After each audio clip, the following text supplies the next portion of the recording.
presentation of Fox Sports. We are Baltimore. We are Florida.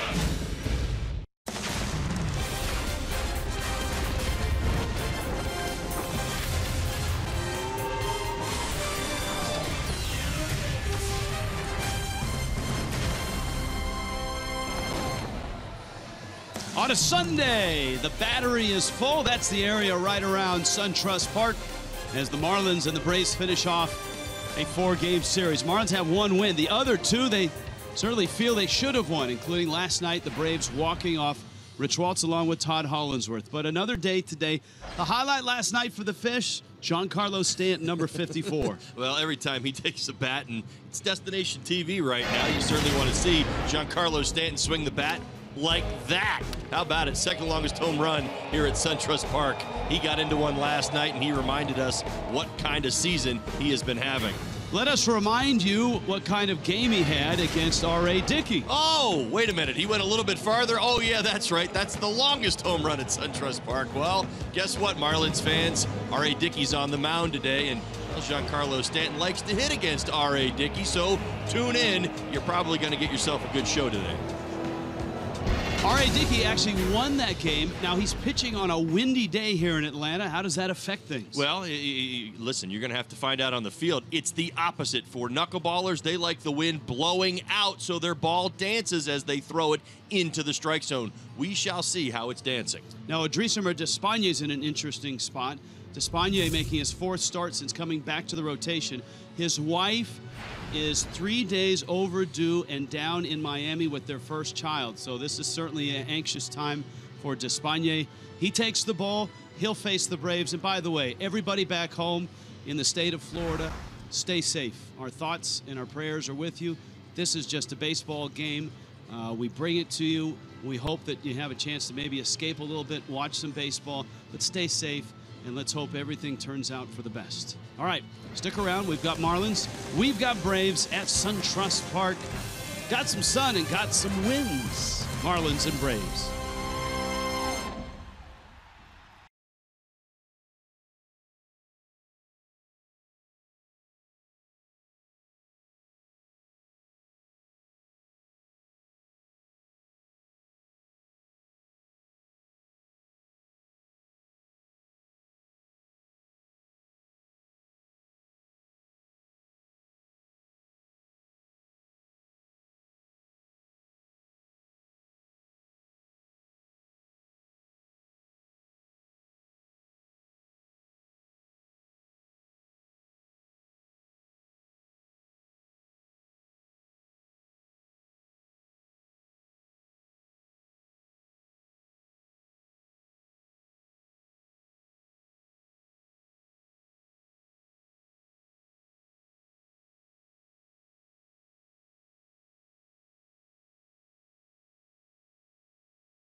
Marlins baseball, Fox Sports Florida, brought to you by the all-new Jeep Compass, by your local Toyota dealer. Let's go places. And by Southwest Transparency, low fares, nothing to hide. SunTrust Park, bright sunshine, but cool weather for this time of year, that is. And R.A. Dickey hops across the line, gets ready to go. Miami's lineup is tailored for R.A. Dickey. Don Mattingly has put J.T. Realmuto in the leadoff spot. Giancarlo Stanton hitting second. Christian Yelich really hot right now. He's hitting third. Tyler Moore, great numbers against Dickey, hits cleanup. Justin Bour is at first base. Bour in the 5 spot. Brian Anderson's had a really nice run his first week in the big leagues. Mike Avilas, good numbers against Dickey. Miguel Rojas plays short, hits 8th. Odrisamer Despaigne is in the 9 spot for Miami. All right, let's give you the Auto Nation scouting report of R.A. Dickey, 6'3", 215 pounds, 42 years old. Pitch count matters. All right, 2 starts ago against the Philadelphia Phillies, he was awesome. 8 innings, 9 Ks, only 1 earned run, but he threw 121 pitches. Now, his last start came against Texas. He threw 96 pitches. He did not survive 6 earned runs. So we're going to watch and see if there's any carryover, see if some of these knuckleballs aren't up in the zone. Speaking of knuckleballs up in the zone, long balls. R.A. Dickey gives them up here at home. 92 2/3 innings pitched at SunTrust Park. 18 home runs allowed. The Marlins have already gotten them for 3. So see it high and let it fly, Rich. That's what you want to do. Get the ball up in the zone against the knuckleballer and see if you can't get something to drive. Everybody watching on the top step of the dugout, watching what that ball does on a breezy day here in Atlanta. Braves defense behind R.A. Dickey. Matt Adams going to get the start in left field today. Inciarte, Markakis back in the lineup. Ruiz, Camargo, a nice offensive game yesterday. He gets the start at shortstop. Albies at second. Freeman, Flowers behind the plate for R.A. Dickey. Realmuto climbs in. JT is the Swiss Army knife of hitters. You can put him anywhere in the batting order, and he feels like he fits, even in the leadoff spot. He's been there before. He'll hit second. He could hit third if you needed to. He could probably hit cleanup anywhere. So here we go. R.A. Dickey, buckle up. There's the first knuckleball, and it's a strike. It's Mike Winters calling balls and strikes. Tyler Flowers doing the catching. We'll keep an eye on the pitch framing as well. He likes to catch Dickey on one knee. That one actually looked like a pretty good pitch, but it misses. It's hard to call balls and strikes as an umpire as well against a guy like R.A. Dickey. Yeah, you talk about seeing it out in front and where it lands in the glove. That is the challenge. And it's not a lot of velocity. Knuckleball somewhere between 74, 78 miles an hour. He can take a little off. He can add a little bit. R.A. Dickey will also throw a 4-seam fastball if he starts falling behind and the knuckleball's not in the zone. Yeah, there it is. Right. 83 on cue, a 4-seam fastball. Look, he was not a knuckleball pitcher when he was drafted by the Texas Rangers.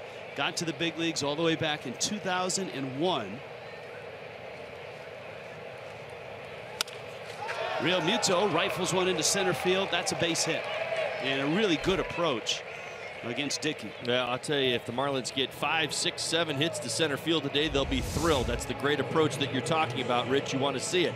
Now, what's that tell you right there? You could pull that pitch at 77 miles an hour, but that's not what you're looking to do. You got to let that knuckleball get into the zone, almost get on top of those hands, and stay inside, use the big part of the field. You'll find a lot of hits out there today. Stanton now found his 54th home run.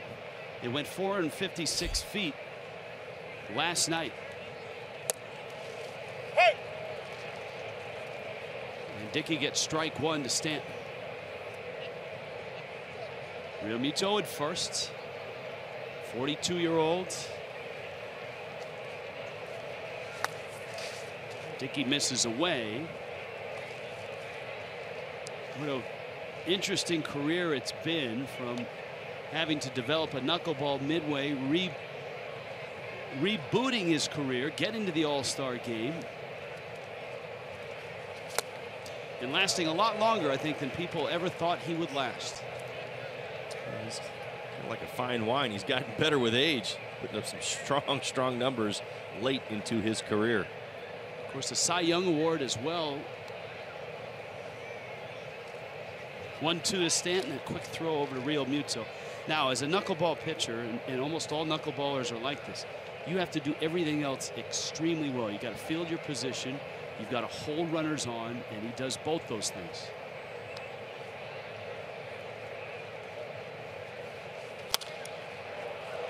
Stanton pops that one up. Freeman backpedaling in foul territory, makes the catch. So R.A. Dickey wins round 1 against Stanton.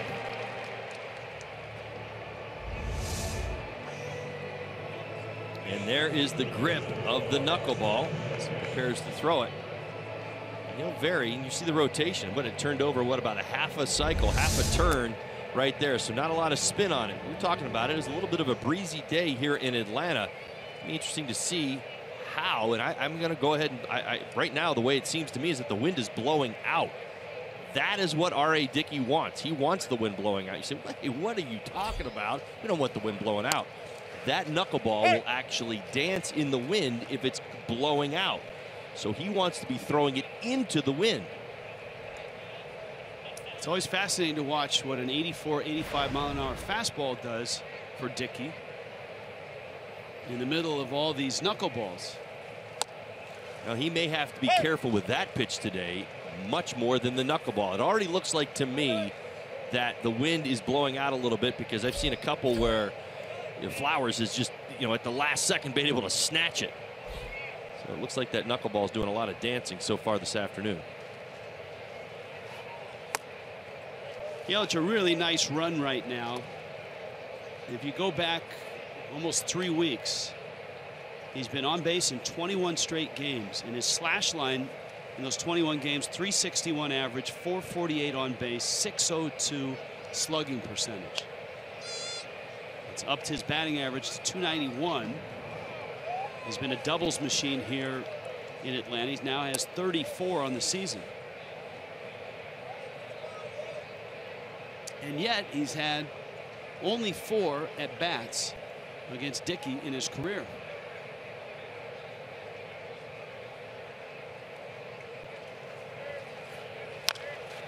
Pulled to first. Freeman thinks about second and gets the out.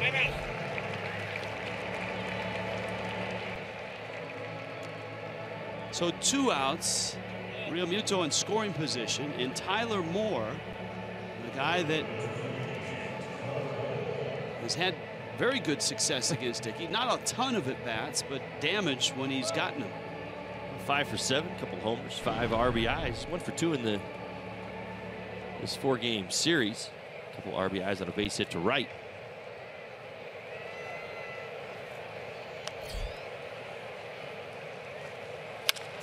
Moore hits a ground ball out to short. Camargo on over to first in time to get the out. Miami leaves a runner, bottom of the first.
1-1 Marlins and Braves underway here in Atlanta. Southwest brings you Atlanta's lineup. Ender Inciarte has been a pain in the neck for a lot of people lately, especially Miami. Ozzie Albies is switch hitting second baseman out of Curacao. Freddie Freeman at first. Nick Markakis gets his first start of the series. Tyler Flowers will do the catching. Matt Adams in left. Johan Camargo is at shortstop. Rio Ruiz, young third baseman. R.A. Dickey hits ninth. There is Odrisamer Despaigne. He's making his first start against the Braves since 2015, so it's been a while. 4 starts on the season for the Marlins. Good stuff. 3.32 ERA. His last 3 starts in particular, 2.65. Very, very good. Righties have not had any success against them. The lefties a little bit better. Fastball, 4-seamer, cutter, sinker, changeup to go along with it.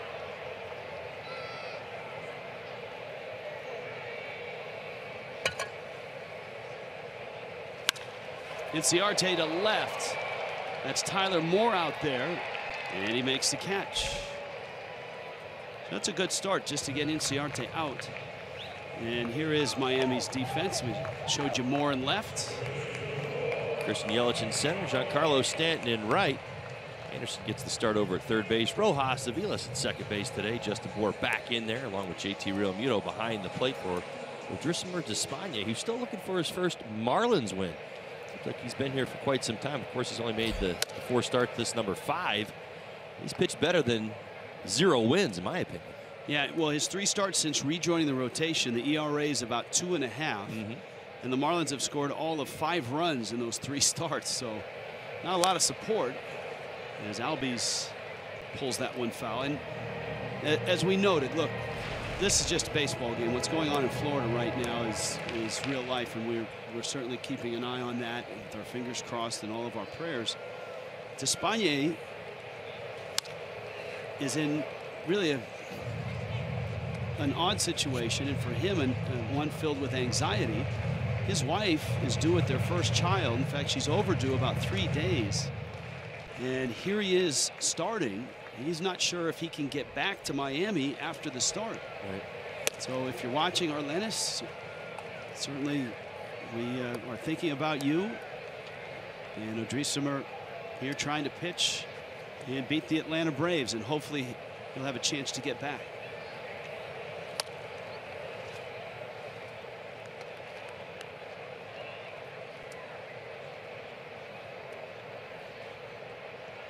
Now, Glenn Geffner in the Marlins radio booth. The Marlins radio network is down because of the hurricane. So I know they're working on it, and if you're looking for that game on radio, there's a hope that they'll be able to get on the air before too long. But right now, Dave Van Horn and Glenn Geffner, the flagship station and the network, have been knocked off the air. And we hope wherever you are staying informed by radio. If you're still able to get us and get television, that's great as well. Albies walks. Here's Freeman. And Freeman fouls it back to the screen. It's a city that's been very welcoming of the evacuees coming from not only Florida but also the shores of Georgia. Right. Very as well. gracious. They've opened this series up to anybody with a Florida ID can come in and watch the games here for free.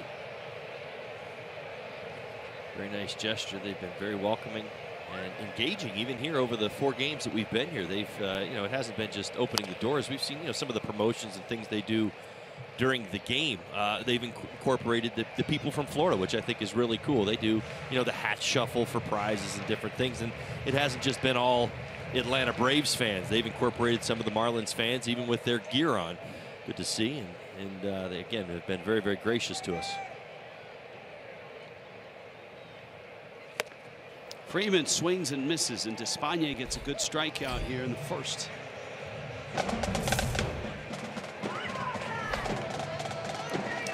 And the thing that you learn, especially up here in the booth with all of the great crew that we work with, right? People in the press box, people that work for the Braves, is a lot of them have either families in Florida or have lived there themselves or have a home in Florida. And so they're very much in tune with everything that's happening as we speak.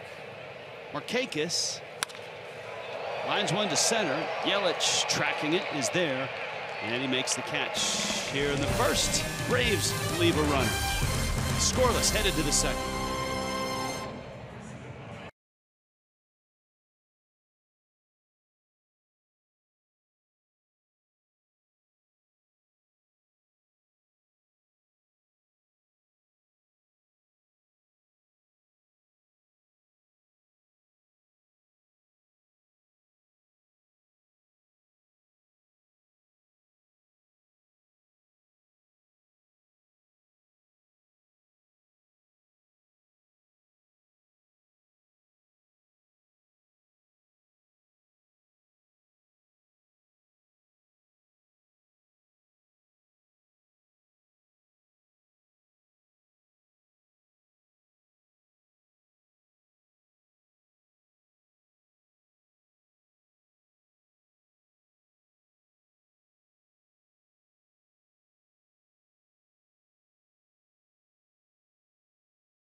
Marlins and Braves. The Marlins are headed to Philadelphia next. The team will leave after the game with an off day tomorrow. Justin Bour coming to the plate, and a 3-game series starts on Tuesday night. Dylan Peters and Nick Pivetta get the start there. The Braves actually have a Tuesday night start to their series in Washington, D.C., but with weather coming this way, the Braves are headed to D.C. early. They're leaving after the game as well. Round 2, Marlins against the knuckleball. Here we go. Justin Bour, Brian Anderson, Mike Aviles. It's been dancing and fluttering. Bour fouls it back. A double in his return off the disabled list. Bour looked good on Friday night. Had the game off yesterday, especially with the lefty on. But I think for Don Manley, just to give him a day, he had played all week in rehab games, arrived here on Friday morning and hopped right into the lineup. I want to make sure that the oblique stays healthy and 100%. You want to see him finish this season strong. And right back at it. Good quality at bats his first game back.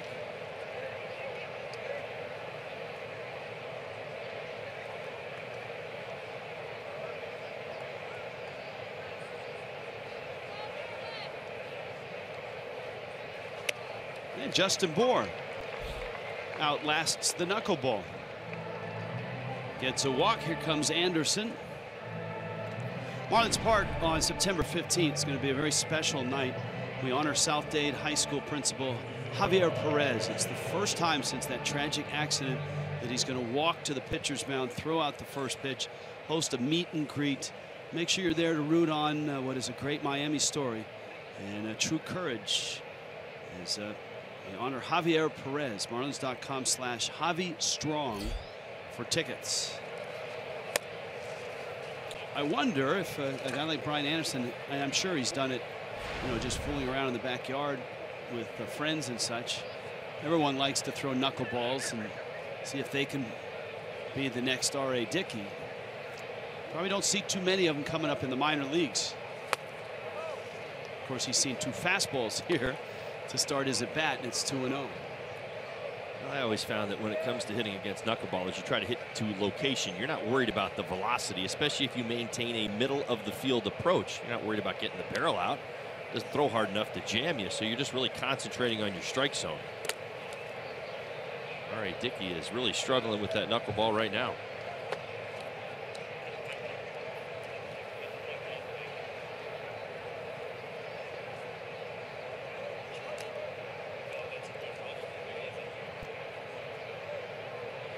Let's see when he gets 3-0. We've got Aviles to follow, and then Rojas.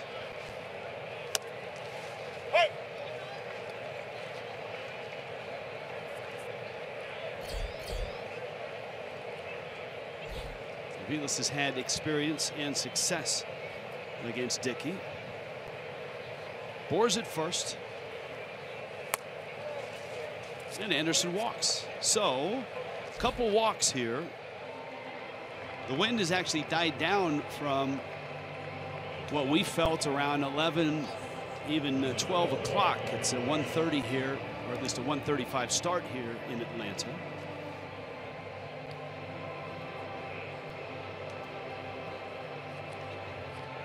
One thing you see through the first 24 pitches from R.A. Dickey is that knuckleball is dancing all over the place. Look at it. Flowers lost it, and I think Bohr didn't see it either. Flowers tried to backhand it, and Bohr must have lost the baseball. Well, he believes that Tyler Flowers has the baseball. If you watch Tyler Flowers closely, look, he's going to come up and act like he's getting ready to throw. Part of this unintentional. I think he believes the ball's in his glove. Look, he's going in there to get it out. That's what got Justin Bohr. So he was heading back to second base without even knowing that the ball was all the way at the backstop. Tyler Flowers able to fool the eyes of Justin Bohr right there.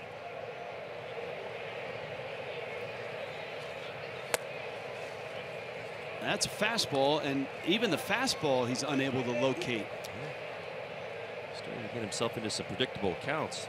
Throw that knuckleball for a strike. Here comes a four-seam fastball pitcher. At what point in the count against a guy like this do you lock off on the knuckleball and just look fastball? Not sure I ever would. I think I would just react to the fastball. I think I would sit knuckleball the entire time. He's come back with fastballs. Right, he throws a few more, though. I don't have any history. I mean, most of the knuckleballers I faced, and I guess I'm probably speaking more to my own personal history, the guys that I faced, the Tim Wakefields, the Tom Candiottis, they were strictly knuckleball guys. They didn't. I wasn't going to see a fastball. It just wasn't going to happen. So you either saw the knuckleball, maybe you'd see a curveball. If I remember correctly, I think Wakefield actually threw a curveball. Candiotti would do that as well. Well, this is interesting here.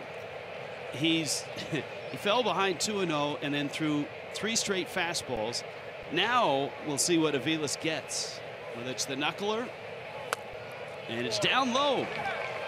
That was a fastball. And so Dickey went straight fastball. He's not happy with the home plate umpire, Mike Winters.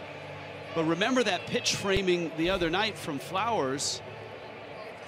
Chuck Hernandez is on his way out. Flowers tried to snatch that one up into the strike zone, and Winters wasn't buying it. Are you saying the word is out? Maybe? No? Slightly well, look, kind of, sort of. Word's been out for 3-4 years. I'm just saying that. Well, it's interesting, right? No, we talked about this. A couple nights ago, Tyler Flowers did a fantastic job of snatching that ball back up and getting a lot of those calls, but doesn't it seem today that there's been a few borderline pitches that haven't been called that way? Looking on the MLB at-bat app, that pitch was very low, and it was out of the zone.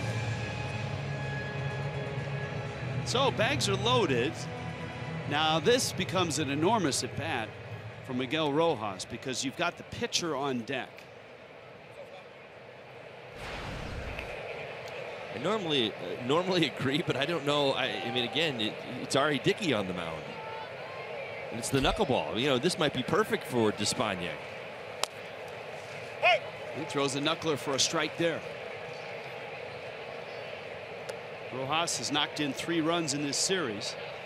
Infield's back for 2. Corners are bunched up a little bit, though. You got Bohr at third. Anderson's at second. Aviles at first. Big opportunity for Miami early in this ball game. Wildness from R.A. Dickey.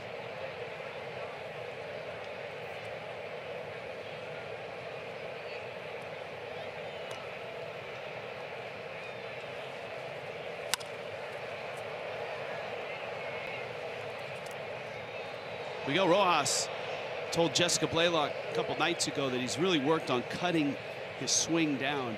Do you cut your swing down against a knuckleball? You don't change your game plan. You just allow the ball to get deeper. I think that's the simple approach that you try to take. You hit to a zone. You don't hit to speed. You don't hit to velocity. You have to see that ball up. Take your normal swing. I mean, one adjustment I used to make, I'd take a little bit bigger bat. When I faced a lot of knuckleballers, they normally would swing a 34-32. I would try to swing a 34.5-32, maybe a 33 when a knuckleballer was on the mound. That one darts in. Count 2 balls, 2 strikes. Mike Pagliarulo, Frank Manichino have prepared their hitters. You don't change your game plan, or you don't want to go making radical changes against a knuckleballer. You still want to do what you do best. You just got to let that ball travel into the strike zone. You got to trust that you can let it get deep. 2-2, Rojas in protect mode. Well, and in some ways, maybe that's what you do, is take protect mode up there the whole time. Again, R.A. Dickey's not going to get the ball by you. He may fool you, but he's not going to get it by you, even at 84 miles an hour on the fastball. Bases filled with fish, and there's nobody out.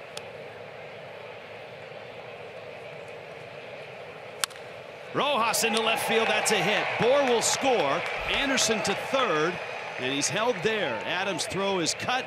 Miami's on the board. There's still nobody out, and here comes Despaigne. Well, that short compact swing works once again. Nice approach. Knuckleball at the knees. Stayed in the entire way, didn't drop too much, and able to get good wood on it. Barrel it up and drive it into left field. Justin Bohr scores easy. The bases will remain loaded for Odrisamer Despaigne.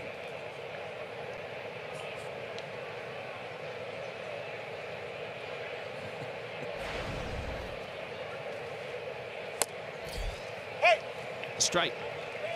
Well, your point's a good one. Look, maybe better control with the 4-seam fastball, but that's 85, and that's to a guy like Despaign's advantage. Well, and what Don Mattingly and the crew are really hoping here from Despaigne is that he doesn't make 2 outs. I mean, that's the whole idea with this, is either get out of the way or do something productive is ultimately what you want. You do not want a 6-4-3. You don't want a 4-6. You don't want to see any of that. So if you strike out here, you say, okay, well, he struck out, then you move on. Gets a piece.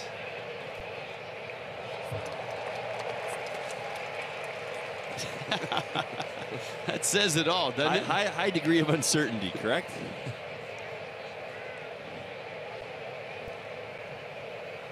Infield is back for 2 up the middle. Despaigne rolls it down the third base line. It's foul.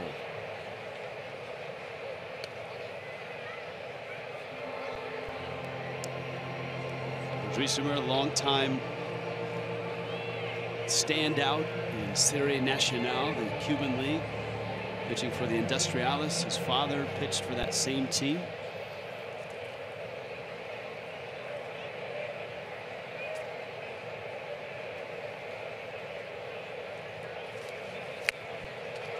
And there's the strikeout.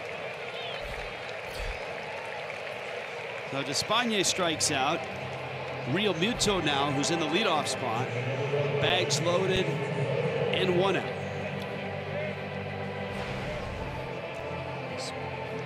This base hit to center field his first time up. 2 strikes. Stayed inside of it. Drove it to center. 3 hits over his last couple of ball games. A real nice day yesterday. A triple, single. JT fouls that one off. A line drive single to center in the first. And of course, you've got Stanton on deck.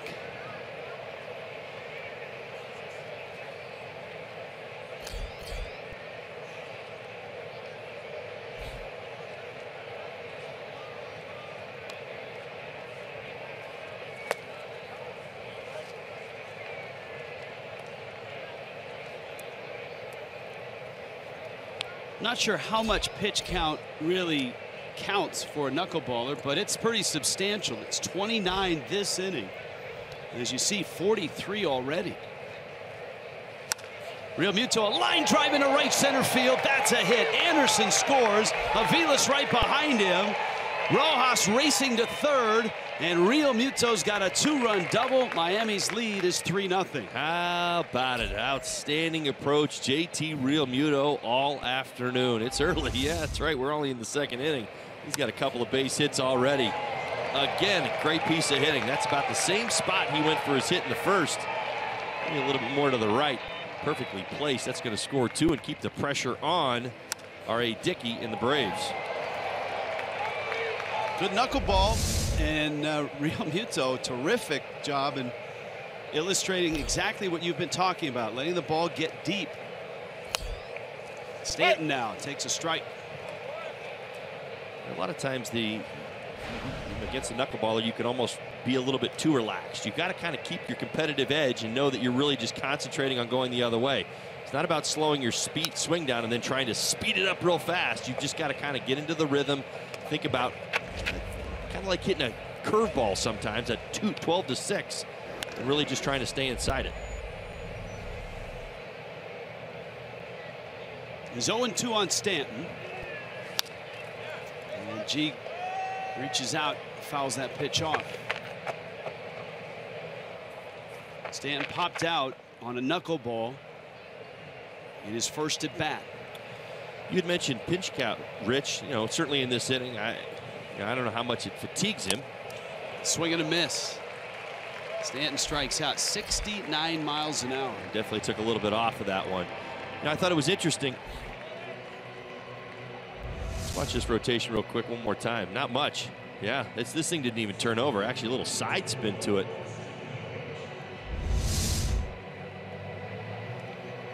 They call pitches like that stealth.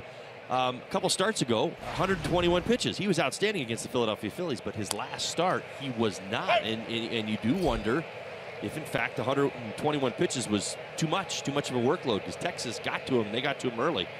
He was not able to get through 5.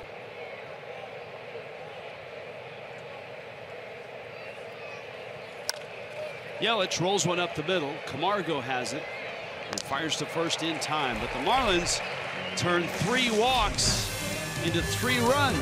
It's 3-0.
Their inaugural season at SunTrust Park, and this ballpark has been well received by fans. It's been well received by players, and it was named the Park of the Year by Baseball Digest, and for good reason. The amenities are gorgeous, the atmosphere is awesome, and the battery right outside the park is pretty cool. You can hear that drum line right behind me, but guys, for me, I know that I personally love the rock climbing wall and the zip lining. What can I say? I have a tendency to gravitate towards the kids areas.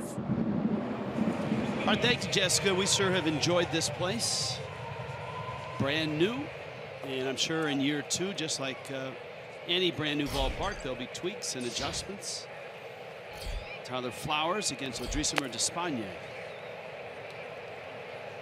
Matt Adams, Johan Camargo. But they got a lot right, that's for sure. The Omni Hotel there, not open yet, but that should be buzzing with business when the Marlins return next season. Cranked into right, Stanton is there. And he makes the catch. And Flowers is out number 1 here in the second. Matt Adams arrives. Has the ballpark calmed down in your mind in terms of home runs from that opening month of April? It has. You know, and again, it's always a tough read on a new ballpark. Everybody's so curious as to what it does. I mean, we were here, you know, we're sitting here today, and in this 4-game series, been pretty chilly, right? The weather's had some effect. I mean, the ball hasn't been flying out. We've seen a lot of different things. I think when you look at a stadium, you have to look at it over a full season or 2 before you really peg it for a, you know, a hitter's park or a pitcher's park.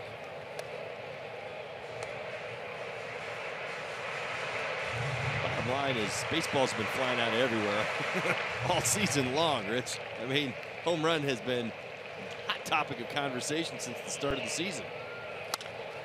Matt Adams pulls it on the ground to Mike Cavilas, who whips it on over to first. And Odrisamer Despaigne has been really good his last 3 starts. Looks sharp early on here.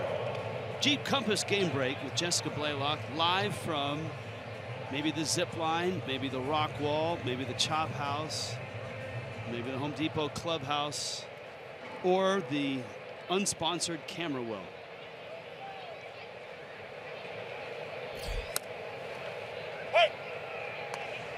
We're not sure.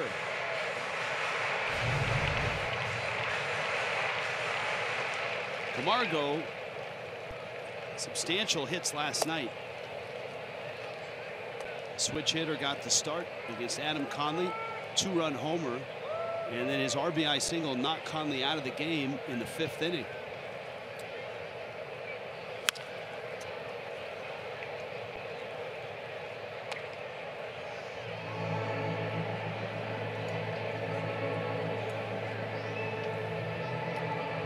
Was at the center of it all. Good hitting offensively, 4th home run. Base running laps. Struck him out. Down he goes. Odrisamer Despaigne and Miami up 3-0.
This copyrighted telecast is presented by the authority of the Miami Marlins and may not be reproduced or retransmitted in any form, and the accounts and the descriptions of this game may not be disseminated without the express written consent of the Miami Marlins.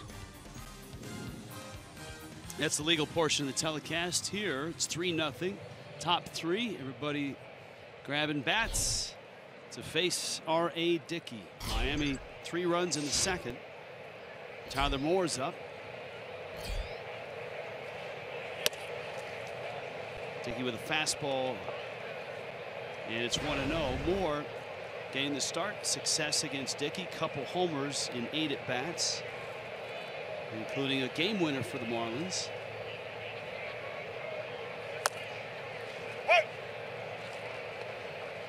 Dickey not showing him the knuckleball.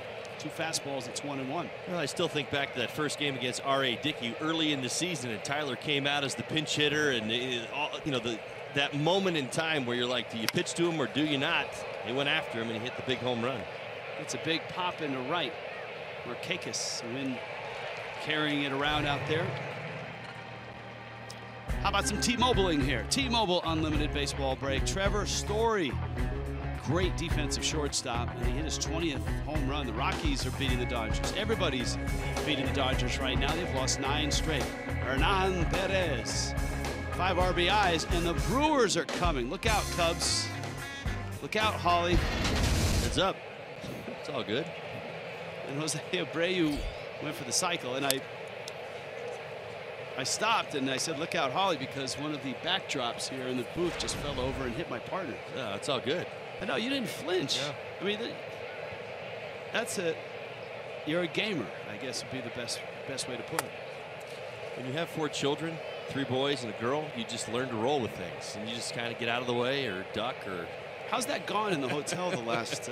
It's gone pretty good. 4 nights here. Listen, we could do the rest of this ball game and probably have conversations about the last 4 days between dogs barking, kids arguing, spills, you name it. I mean, it is the Ritz-Carlton right now. Tell me, how gracious have they been to us? How tolerant have they been? Well, that's what I mean, right? Right? They're like, oh, listen, how was your stay? I'm like, how was your weekend? But you're right. We the hotel where we're staying here in Atlanta has been terrific. They have not only the Marlins party. Remember, the Marlins ownership told everybody, look, if you've got family in Miami, take them with you if you'd like. So we've got a large traveling party of family. There's a few pets that have made the trip. And in the hotel, there's a lot of evacuees that have come as well from Florida, from coastal Georgia, and they've brought pets and they've brought kids. Right. So it is it's been a wild scene. I guess one thing that I've learned, I'm not a pet owner, but even dogs, when they're on the road, are territorial, which I thought was like, are you kidding me? You walk by certain doors and you're like, you're like, what's going on here? I think the dog is saying, like, get away from my door. How is that? Well, and this entire great traveling party that we've got, like one big fun circus, we're all going to Philly. Right. Look out, Philadelphia, off day tomorrow. That might be the right word. All of a sudden, R.A. Dickey has dialed it in. A couple strikeouts there in a 1-2-3 third.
Braves in the bottom of the third. See your Marlins battle the Brewers on Saturday, September 16th. Purchase an all-you-can-eat seat. Starting at $30, you get a game ticket and enjoy unlimited Nathan's hot dogs, popcorn, peanuts, nachos, and Pepsi soft drinks.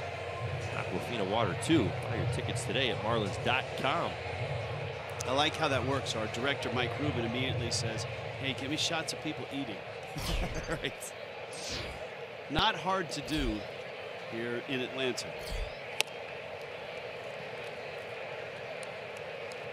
Bottom of the order, Rio Ruiz, R.A. Dickey. Then top of the order, Ender Inciarte. They are scheduled to appear here in the bottom of the third.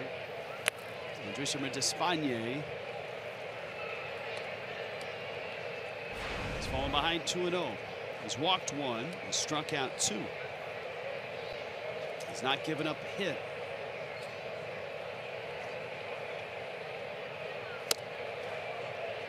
Ruiz, one of the young Brave prospects who's up and trying to make an impression here in September. One that for a lot of these young players hopes will win them a regular job next year.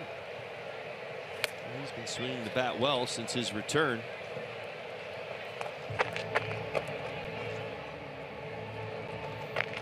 "23 years old is Rio Ruiz.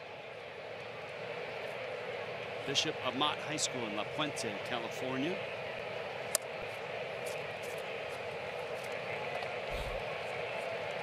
He's on his way to first base. Leadoff walk, and with Dickey coming up, you would expect a bunt.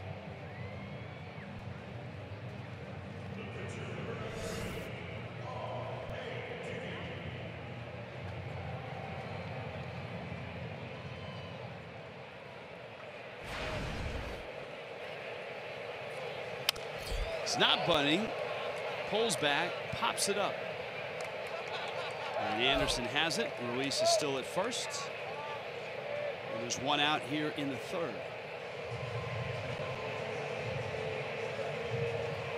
Back up to the top of the Braves lineup. Inciarte and Albies.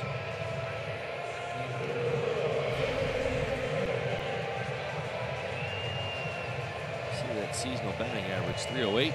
11 home runs, 54 RBIs, 184 hits already for Inciarte. And a good shot at 200 this year. And really rolling right now. Last 19 games, his average right at 390.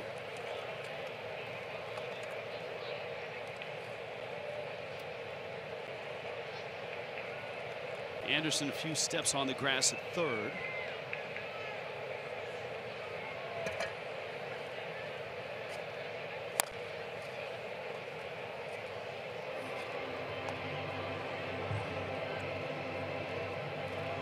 Today, Despagne through 29 pitches. The cutter and the sinker have been working perfectly. So the left-handed hitters pull at least 4 balls foul to the right side as they try to get those hands in on that cutter, trying to keep it fair. That's guided into center field. Another hit for Inciarte. Ruiz not stopping at second, and he arrives at third.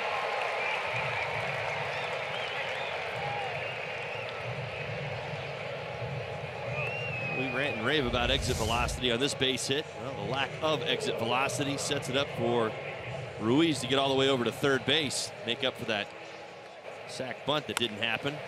R.A. Dickey, you see it right there. Christian Yelich, a long way to go. Come get that ball all the way in. So Ruiz all the way around to third base without a slide.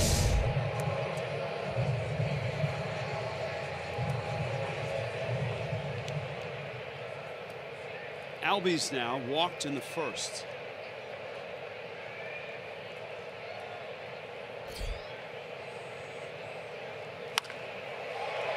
To right, and it falls for a hit.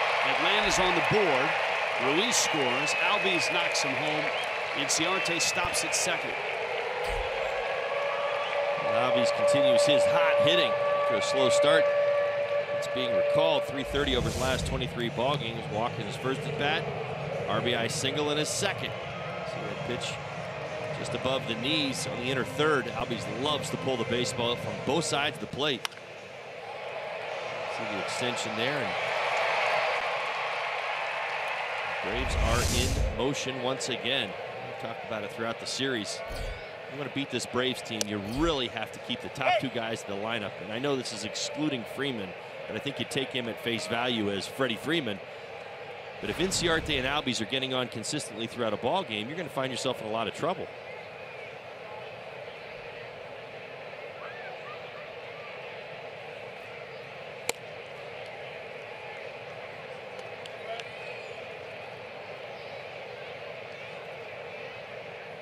Ball and a strike to Freeman.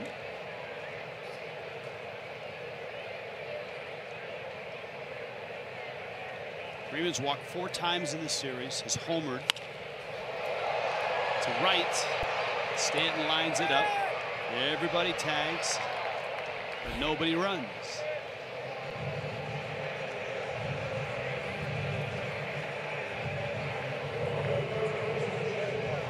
Tomorrow, a much-needed off day for Miami. They'll spend it in Philadelphia. And South Florida Honda Dealers is back with us on Tuesday night, 6:30 start. Craig Minervini and Jeff Nelson are scheduled to host. Emails and tweets. And Dylan Peters, Nick Pavetta, Markakis, line to center.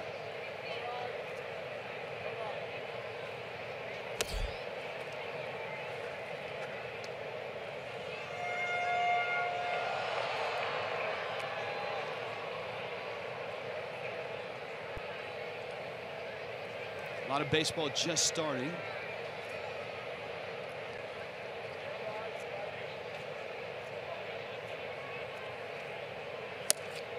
Phillies and Nationals are in D.C.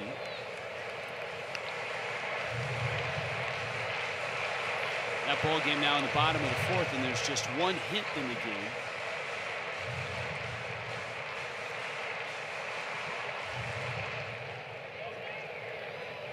A Steven Strasburg start. He struck out 6 already in 4 innings. Realmuto for a visit. Are you supposed to be surprised at that? After what we just saw? No, look, and I'm sure we talked about it more than people wanted at times. Having seen Strasburg a couple times in that block of games against the Nationals. If that's what the Nationals have in October with Strasburg and Scherzer and Gio, their rotation could be a real factor on the National League side of things. Well, I'll say it, the rotation's set. I mean, you couldn't ask for anything. Well, Despaigne now has the bags loaded, and you got Tyler Flowers up. He lined to right his first time in the at-bat in the 2nd.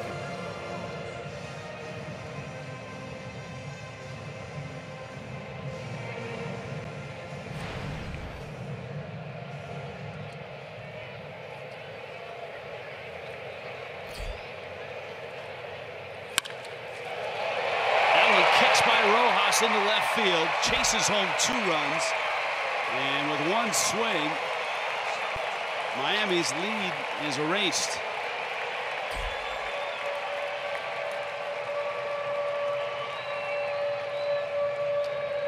Flowers going to jump on a first pitch fastball and rip it into left. This ball is hit hard. Rojas tries to get over for the backhand, and it climbs his arm. That's how hard this ball was hit. Try to get in position. Karam's all the way into left field. All but guarantees 2-run scoring. Inciarte coming across, and there's Albies to follow.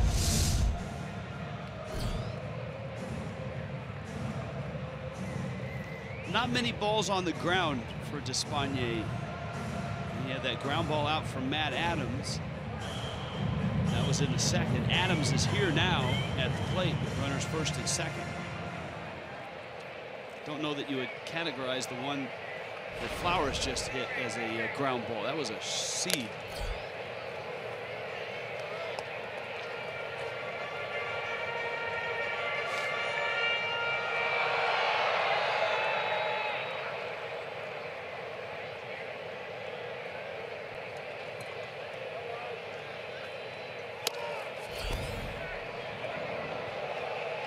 Rojas just saved a throwing error by JT Realmuto. That acrobatic stab. Marlins have had success. Realmuto has had success throwing behind runners at second all year. 5 times he's been able to pick off a runner.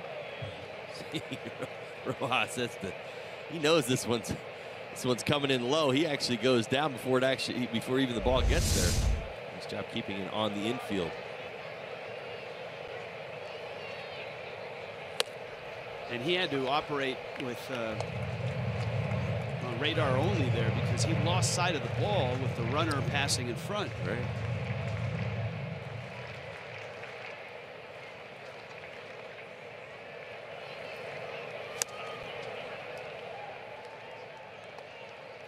This is a day as well that for Don Mattingly, his bullpen is not at full strength. Brad Ziegler's back is still an issue. He's out. He's had a couple relievers that have worked extensively in this series. Brian Ellington and Drew Steckenrider. So those 2 guys probably off limits. Well, again, it also speaks to the type of games that the Marlins and Braves have played. We talked about this last night in the post game. If you're going to play to the Braves type of game, you're going to be using your best relievers with the idea that it's a close ball game and every run matters. But the problem you have with that is that the Braves have been taking it to the Marlins all season. 9-5. You've got what, 4 walk-off wins against the Marlins in this ballpark already?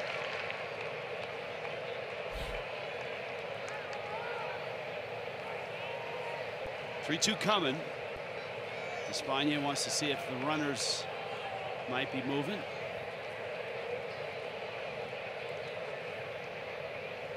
It's Markakis at second. Flowers at first. Went foul back to the screen.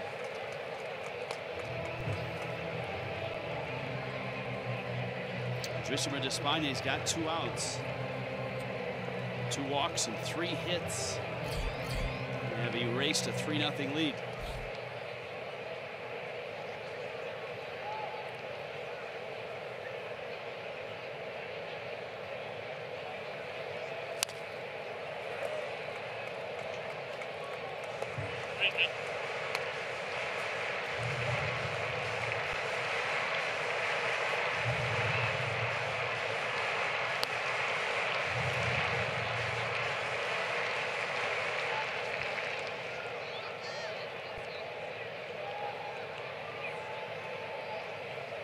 Both runners off again. Another 3-2. Lost him.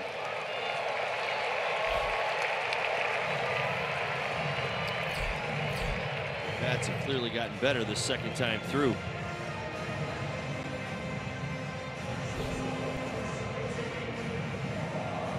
Ninth man to come to the plate, Johan Camargo.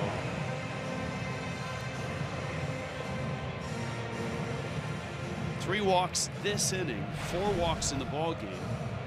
All right, Dickey walked 3 in the second, and all 3 scored for Miami.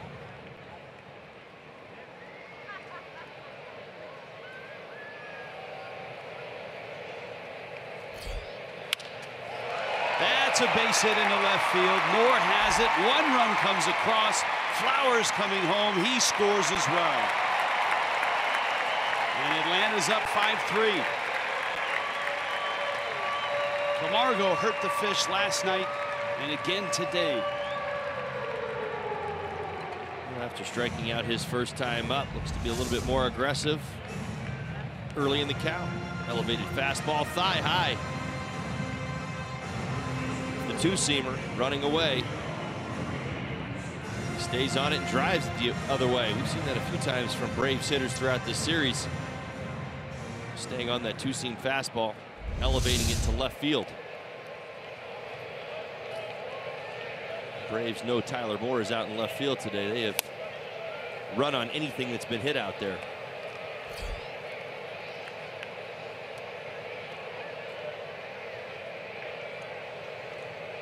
Miami's bullpen active.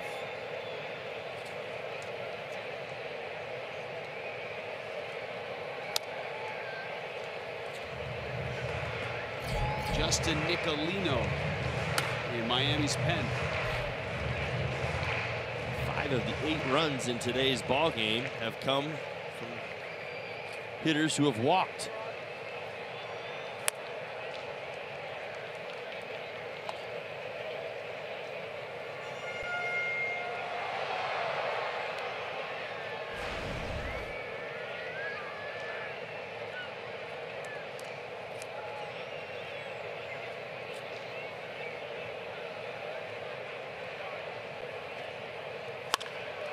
Ruiz, a high fly ball, deep center field. Yelich has it. Big inning for the Braves. 5 runs. That's 5-3.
Options here at SunTrust Park, but if you're looking for something on the lighter side, then you can make your way over to the Slice and order a burgerizza. It's a massive hamburger stuffed in between 2 miniature pizzas. It's $26. It's enough food to feed 4. Guys, I know that you have been dying to try it, so I'm going to see if I can snag you a burgerizza.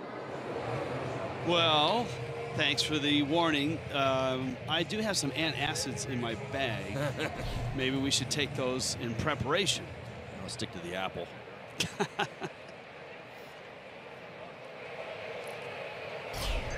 Well, it feeds 4, so the crew here can help. Maybe Dave Van Horn and Glenn Geffner would like some.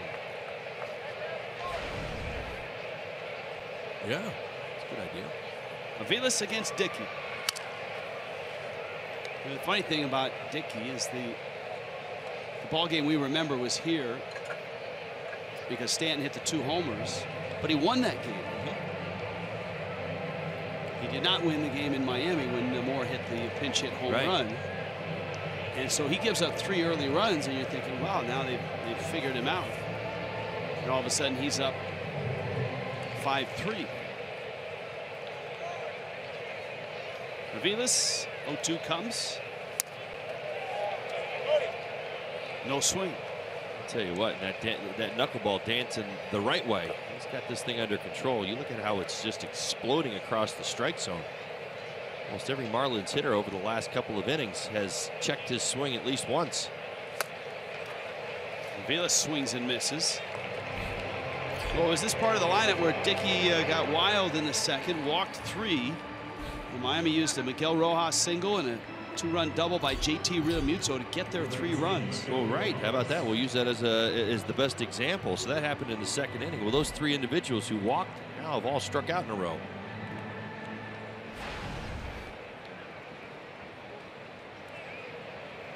Here's Rojas. And he gets tied up.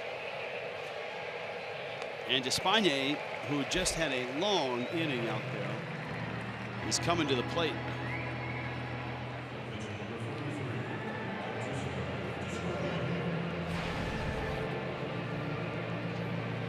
Now, we oftentimes see hitters take pitches to allow their pitcher to get a little bit of a rest after a long inning. What do pitchers do? Do they take pitches for themselves? It's up to them. You're on your own. Answer. Hey, listen, if you need an extra pitch, it's up to you to take it, right? If you don't, you're feeling good, get up there and swing it. He does, and it's 0-2.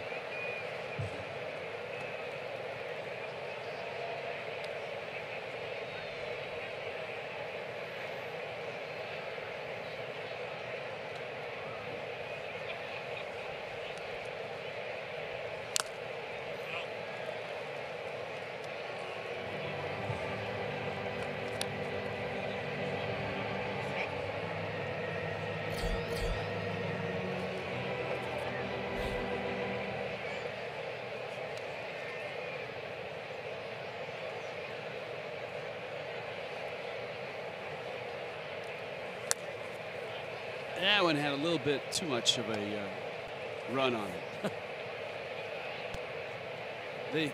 The variety of speeds on the knuckleball, very impressive. From low 80s to 68 miles an hour. And a fastball. Dickey fires the first. He has retired the last 8 he's faced.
On top of the Marlins. Skies graying here. The weather here is expected. Surprise! Oh. I'm sure whatever you were just saying was important. Yeah, well. But this trumps that. That's so that's the pizza burger thing. That's the burgerizza. It's a 2-pound burger with cheese, stuffed in between 2 pepperoni pizzas. There's bacon in there. It's one of the low-calorie options here at SunTrust Park. It's like they needed more, so they put bacon in the middle of it, too. That's the only thing that makes it a little fatty. But other than that, you're fine. Good Lord. Don't look at me. We've got donuts today. We've got the burgerizza. We're going to have to run in place on the team plane the whole flight to Philly. Yeah, no off day tomorrow. Everybody in the gym, 9 a.m., all right? You two in the truck, all right? You two in the truck. Now, I want you guys to finish this. I want to see an empty plate. We're going to send it over to Dave and Geff. They're not working today. Their radio network is down right now. So they need a burger. See, look, now even Glavin wants in on this. down. See? That's right. They're like, you're going down. Yeah. We saw Glavine get his face right in the middle of that thing. Ball in the air, and Yelich is there, and he makes a catch. All right, so you guys enjoy this. Todd and I, we took our antacids about I already had mine. 10 minutes or I ago. would share that one with you too. So we're gonna wait for him to kick in, and then we'll dig in. That is horrifying. Thank you, Jess. You are welcome. Anything that I can do to improve the game day experience for you guys, I'm in. Wait a minute. Here's the most important question. Where are the dogs right now? How are your little friends that made the trip with you? The dogs are now officially running the Ritz-Carlton. They enjoyed their stay so much. They decided to stay for a few more days. So they're with friends. They're going to hang back in Atlanta while we go to Philly. Good. And then we'll all rendezvous when we can get back to Florida safely. Good. Impressed that you were able to get Marriott points for them. Yes, they each signed up for an account. Very nice. So we got double points. They Jackpot. got a credit card and 20,000 points. You want to get busy on that? I'll have to monitor the credit card activity, though. Don't want them to go out of control. I'm supposed to call this ground ball out towards Aviles, who scoops it, flips in time. Nicely done. All right, Jess, thanks for that. The Fish down here, 5-3 to the Atlanta Braves, bottom 4. This finishes a 4-game series, and it kind of epitomizes what the Marlins have been through over the last 3 weeks, and that is a lot of disappointment. Fish had opportunities to win both of the games they lost in this series. They blew a 9th inning lead in game 1. They had another lead late yesterday that they lost. This Braves offense has been somewhat relentless in this series. Able to get guys on, come through with big base hits.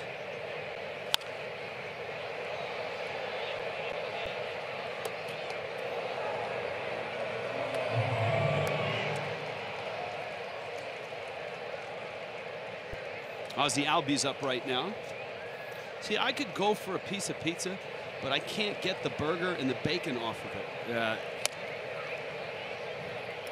Wow. I mean, honestly, I'm speechless at that.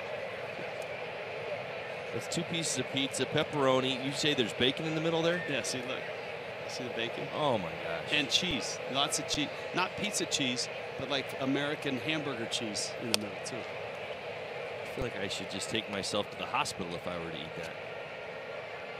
We'll send a camera crew. We can make a feature on Marlins Live for Tuesday night. This is where it started and this is where it ended? Well, not ended, but just for a checkup. Well, right.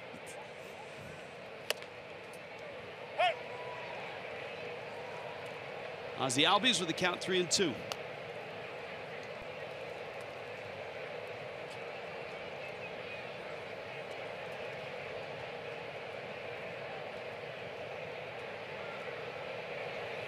Espana had a long 3rd, but a chance here in the 4th to get through quickly. Pitch count sitting at 64.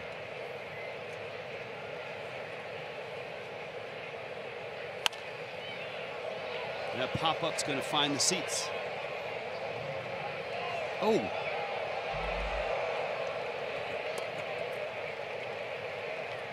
Valiant effort on the lower level.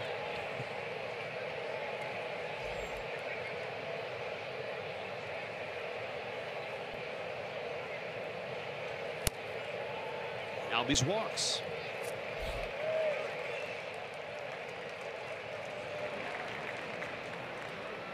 Don't you dare.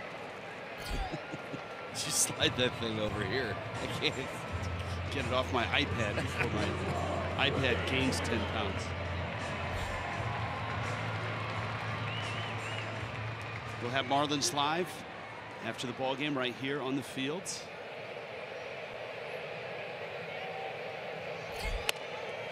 Freddie Freeman takes a fastball up, and we appreciate certainly the crew here in Atlanta. We had to, with the hurricane, close our offices in Fort Lauderdale and originate all of our Marlins programming from the road, which means extra workload for everybody in the truck, everybody in the booth, all the hardworking women and men and our crew here in Atlanta.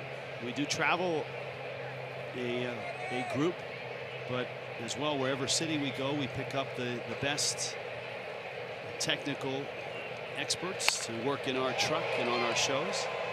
And they've been great here for the 4 days.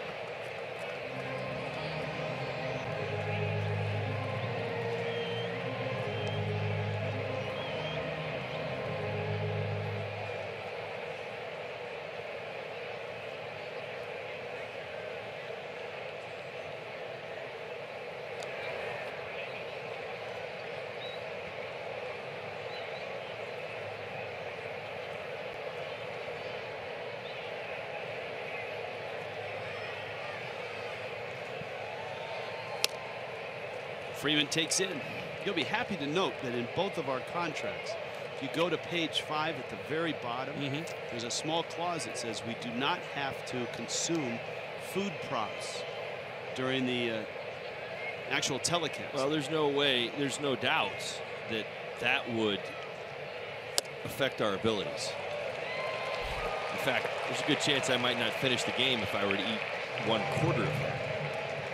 I'd be taking a nap here. By the 7th. There it is. So now, if you go back to that shot that we just had. All right, so here we go. Look, see, that's the burger part of it. And you see the bacon? That's like 8 strips of bacon. That's like bacon that's pasted on the bottom of a pizza with cheese, burger cheese. And there's ketchup in between the 2 pieces of pizza. All right, Marlins going to make a pitching change here. Love the 2-shot. That's a nice touch. Florida Lottery called to the bullpen.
Bottom 4, 2 outs. It's called to the pen, brought to you by the Florida Lottery. Enter your Lotto Fantasy 5 or all new Fast Play ticket in the Florida Lottery Game Day Cash Promotion. You can win a 2018 Lazy Days RV motorhome, over $200,000 in cash prizes, bowl tickets, season tickets, and more. Must be 18 or older to play. Play responsibly. 6 walks by Odrisamer Despaigne. And that ends his afternoon. And the Marlins hand the baseball to Justin Nicolino. His first order of business is to get out of this 4th inning. An opportunity to get, I would assume, to be some work here in this afternoon's ball game. Short start for Despaigne. Markakis has lined out and walked.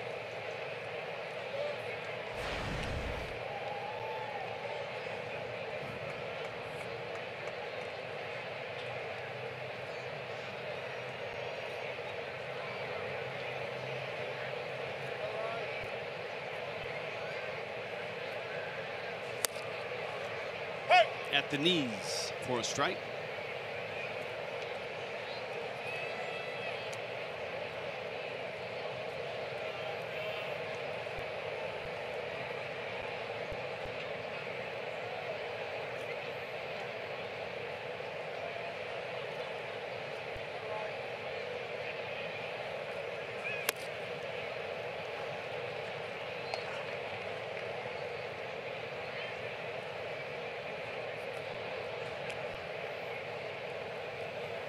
As we noted, Miami's bullpen is not at full strength today.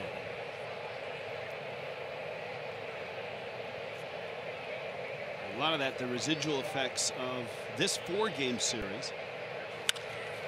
Liner left, Moore's there, and he makes the catch. Braves on top still, 5-3.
Marlins baseball on Fox Sports Florida is brought to you by the all-new Jeep Compass.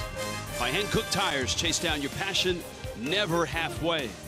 And by your South Florida Chevy dealers. Ziplining. Something tells me the Hollinsworth group will be stopping by there today. Well, it's been confirmed that 2, maybe 3 of them are over there. Nice. Lot to do in the battery.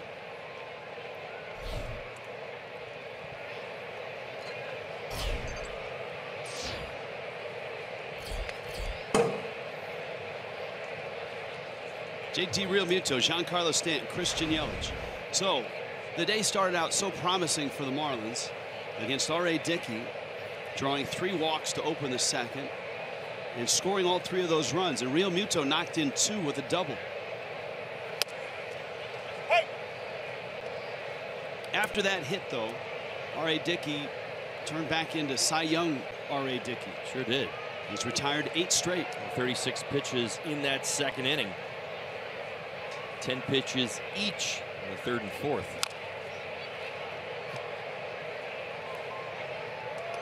I noticed early on his knuckleball was all over the place. Now it was all over the place, meaning all over the strike zone early on. Now it's all over the place in the strike zone, so he's getting much better results. JT rolls it up the middle into center field for a hit, and Realmuto doesn't mind these knuckleballs at all. He's 3 for 3, 2 singles and the double. It's always something with JT, right? Whether it's playing first base, how about leading off? Maybe that's what it is. 3 hits today out of the leadoff spot. The great swing. Well, you know what? There's one common theme with JT's approach today. Middle of the field. All 3 of his hits have come to the middle of the field against R.A. Dickey. Stanton now has popped out and struck out. And Giancarlo fouls that one back. The strikeout came on a 68-mile-an-hour knuckleball. I guess you could call it a knuckle change, because a big drop in velocity from his normal knuckleball.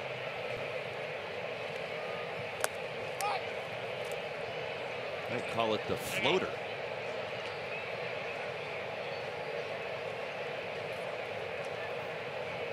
Or if Bugs Bunny threw, well, he does throw a knuckleball. That's the speed. Well, Bugs Bunny does throw a knuckle. That's true. That his changeup is more of a knuckle than a circle change. Right. Because it doesn't really rotate, it just floats. Stanton drills one into right field. That's good to see. And the Marlins with runners first and second and nobody out. Giancarlo on that pitch, and you could tell he was thinking, stay inside, drive it right side. That is the game plan against the knuckleballer. You cannot get crazy with these guys. It's not about velocity. That's not a terrible pitch. Again, that was floating in and it had some bottom to it. Watch, it was working its way down, but what did Giancarlo do? He let it get deep. He stayed on it. As I say all the time, watch the eyes. They don't lie. What were the thoughts going on in the mind? He was thinking about going that way. Well, and he even reiterated that to Freeman when he got to first. He saw Freeman pointing up to the batter's eye, like, you're supposed to hit it up there. Yelich lines it left center field. That's a hit. Real Muto's going to score. Stanton on his way to third base. Throw comes there. He slides in, and Yelich takes second. Well, how about it? Another double for Christian Yelich. That's what he does best. He's been doing it a lot lately. Marlins back in business. Back-to-back hits. Start this fifth inning.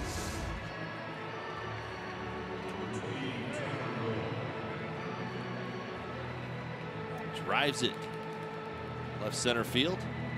Markakis comes up throwing. He's going to go for Stanton at third base. That allows Christian Yelich to slide right into second. The Marlins can potentially reclaim this lead if they just strategically hit. 3 consecutive hits, and here's Moore now, who's bounced out and flied out.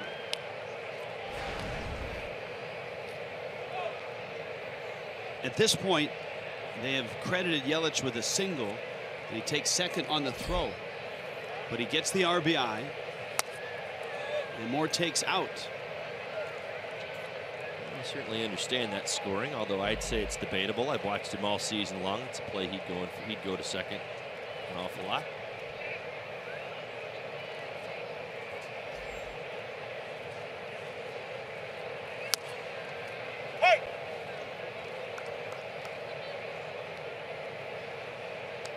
Got Justin Bour on deck.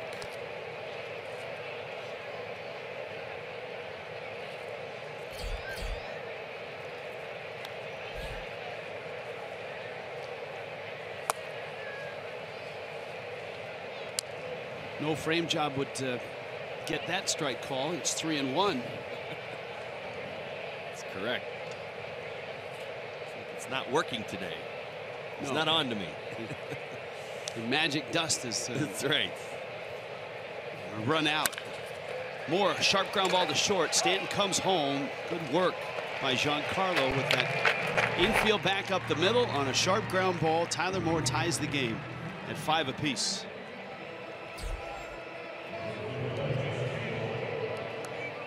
Geico brings you this date in Major League history. The big unit. 3,000th career strikeouts as the Diamondbacks beat the Marlins 4-1. It's Tim Raines who gave him that nickname, the big unit.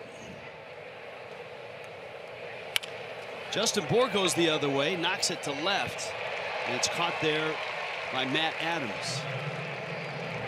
Good approach. Allowed out number 2. Well, other than the Tyler Moore ground ball to short, everybody this inning has gone up the middle the other way. It's resulted in a couple of runs, 4 well-hit balls.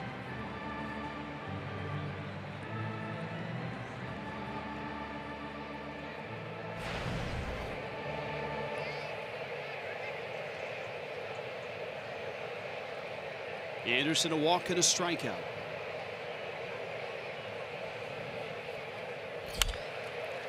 Clubs one. Foul. Just foul. Down the third base line.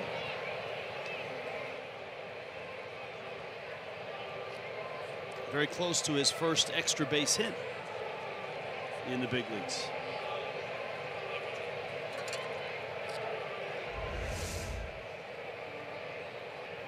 It was foul, and nice play in the seats. Got to document it. Yes, sir. Good day. There's the floater, 68.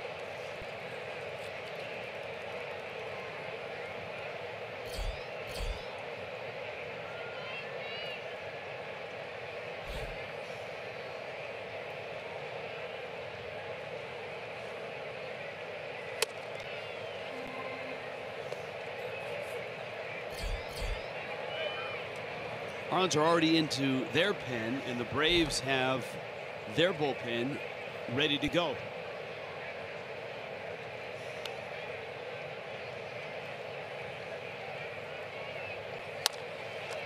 Anderson, Freeman flips, Dickey's there, and he gets the out. But Miami draws even. 3 hits, 2 runs, and a 5-5 game.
Marlins and Braves. One of the first 7,500 fans on Sunday, September 17th.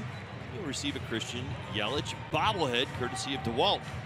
Let's take on the Brewers at 7 p.m. So get there early. Get your tickets at marlins.com/tickets.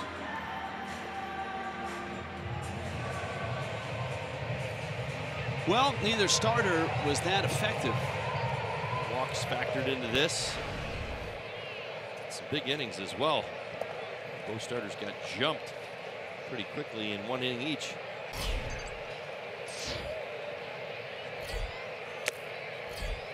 Justin Nicolino came in and got a line drive out to finish the 4th.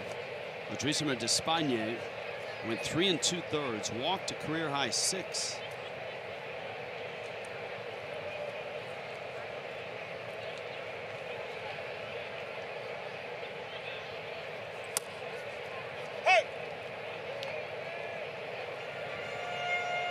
And this is why you have a guy like Nicolino in your bullpen, or even a Vance Worley right now.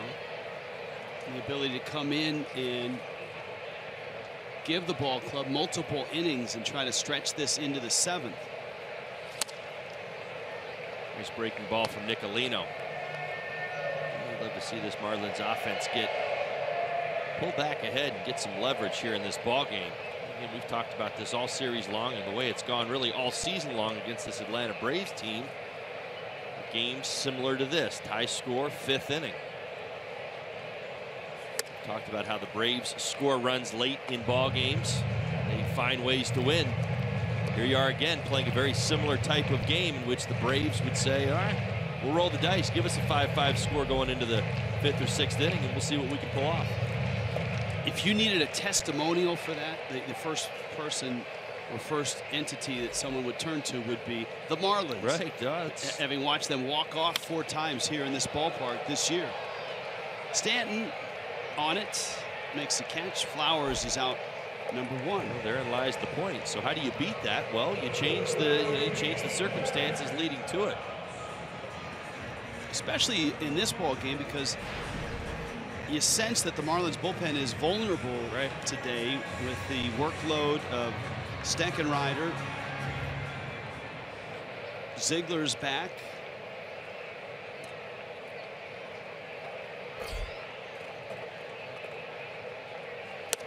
Brian Ellington's workload as well. So Steckenrider and Ellington have worked 3 days in a row. And by baseball terms, in all likelihood, they're not available. Ziegler's out. Bear Claw maybe. You're going to need Garcia. You're going to need Tazawa. You only see Bear Claw if there's a lead. Marlins can get a lead maybe at some point. Maybe you ask him to get 3 or 4 outs. I think that's a possibility, but you got to get that lead back.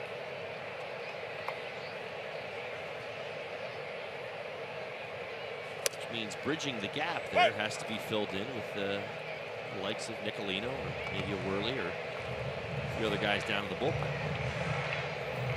Remember, Steven Strasburg had a no-hitter going in that ball game against the Phillies. Phillies do have a hit. It's 2-0 Nationals in the bottom of the 7th.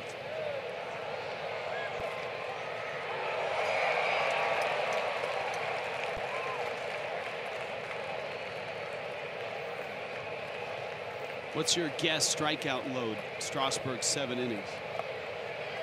I'll throw an 11 out there. Close. 10.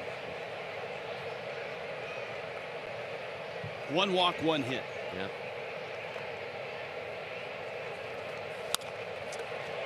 Into right field. That's a hit. Stanton over for it. Matt Adams has got extra bases again.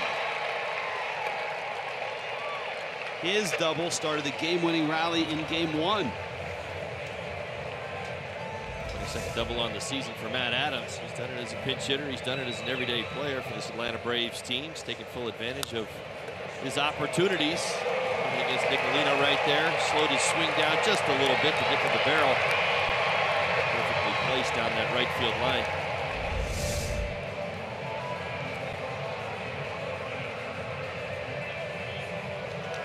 Braves in business once again here in the bottom of the 5th.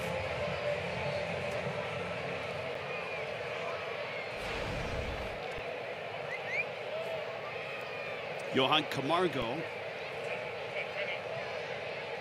who in a 24-hour period has driven in 5 runs, and the Marlins decide to intentionally walk him.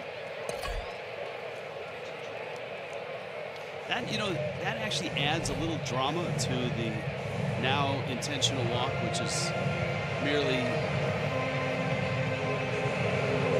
an administrative move by the manager, and that is let the guy get in the box, dig in, let the pitcher come to the stretch, and then all of a sudden say, "No, we'll walk him." Right? Right. No, I'm with you. You got to wait for it, though. It's a much smaller spot. And now it looks like Brian Snitker and the Braves trainers headed out for Matt Adams at second base. Remember, he just legged out a double.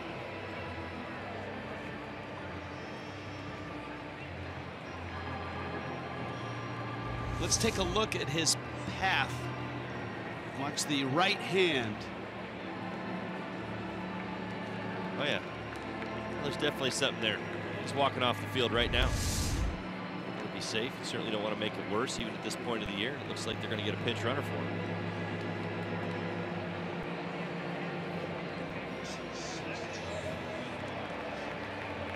So, one Adams down. Not only next man up, but next Adams up.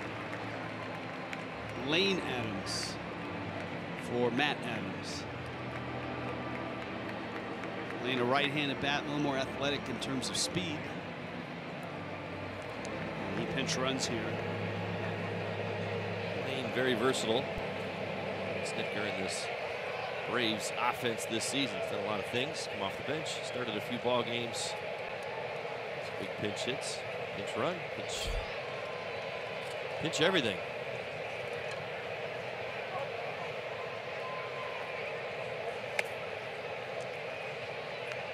Rio Ruiz, his first at bat against Nicolino. Adonis Garcia on deck.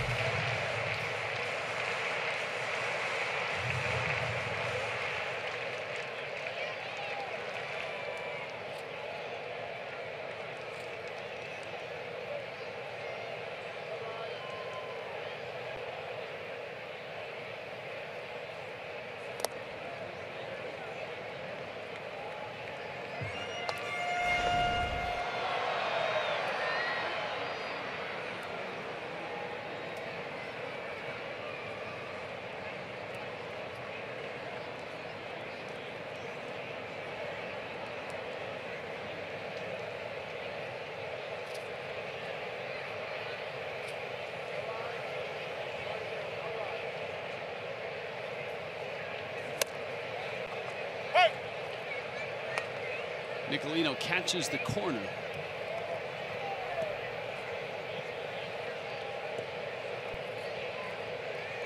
These splits, lefties versus righties.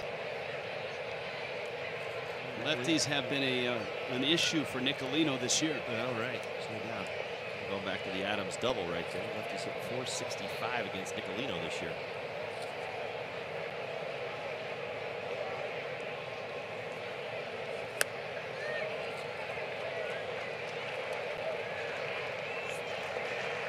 Falling behind Ruiz, 3-1.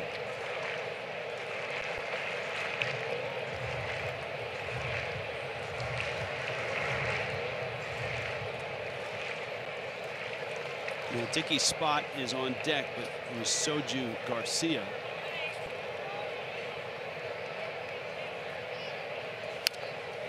Big swing by Ruiz. Shares a little something with Giancarlo Stanton. We got it. He was offered a football scholarship to USC.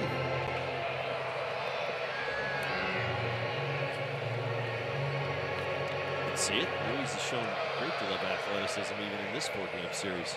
Got a good arm. Moves around the base as well. He's got some power. Good hand-eye coordination. See that?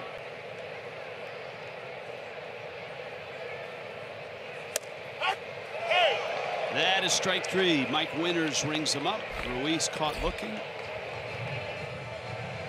Very nice pitch by Justin Nicolino. You see it right there on the edge at the knees. Well done. Good fastball against a left-handed hitter right there. Some good swings in this series. Certainly a big out.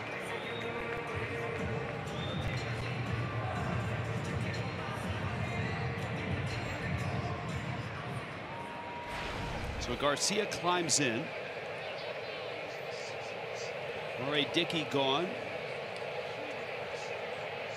So Drismer Despagne gone as well.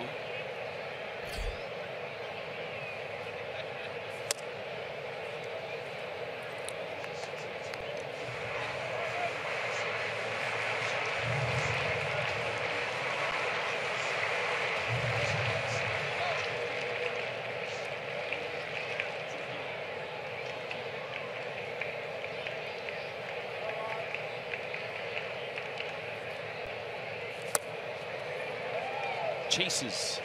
And it's a ball and a strike. Be interested to see the Cubs and Brewers today. The Brewers have all of a sudden put heat on the Cubs in the Central. They pounded them yesterday. What was it, 15-2? Yes. And so they're playing today. The Cubs have the first run, 1-0, top 4. Felt like quite a response to the loss of Jimmy Nelson. Their big young starters. He was out for the season. Rojas backhands, flips. Whoa, what a play. Rojas Anderson holds it. Difficult play, and he made it look easy. That should end the inning. The Braves are going to look at the replay, and we get our first look at Only this. play for Rojas back to third. Look at Anderson staying in there. Oh, wow. Well, Lane Adams cost himself a few steps. He actually starts to make a turn coming into third base. Look at this. Yeah, wow. How about that? Nicely done, Rojas. Way to stay with it, Brian Anderson.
more because it combines mascots racing with a little NASCAR, because the bucket is a troublemaker. That is Phil the Bucket. Look how much fun he has out there. Yeah, but the problem with Phil sometimes is the fun gets in the way of winning. Well, this is true. Now watch this. He could easily pass 2-bit the drill. Well, why would you do that, though, when you can take 2-bit out? Oh, look at the 2-bit. And, of course, the Hammer and Hank.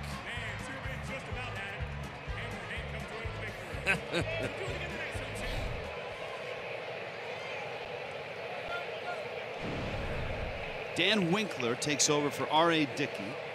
Mike Aviles climbs in. Miguel Rojas. And then Miami's pitcher spot.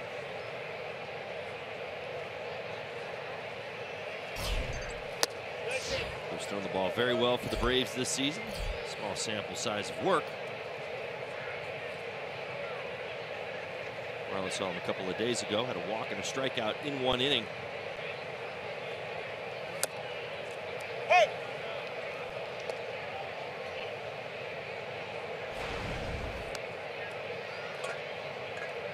R.A. Dickey walked 3, struck out 5. And he gave up the 5 runs. All were earned. Andres Despaigne was around for just 3 2/3 of this game. 4 hits, 5 runs, and the big damage, 6 walks and 2 strikeouts. Felt more like for Despaigne, felt more like his first start of the season for the Marlins. The great work he had been doing coming into today's start. Wouldn't you like to be the guy, the first guy to replace R.A. Dickey? If you were coming out of the pen, it's such a different look because guys have geared up and I guess maybe geared down. Geared down, really.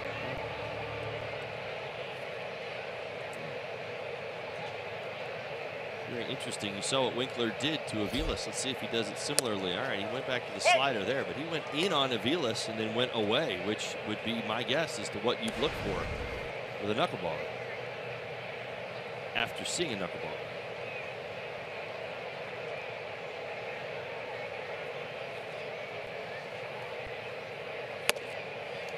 Rojas takes. Miguel, RBI single, popped out.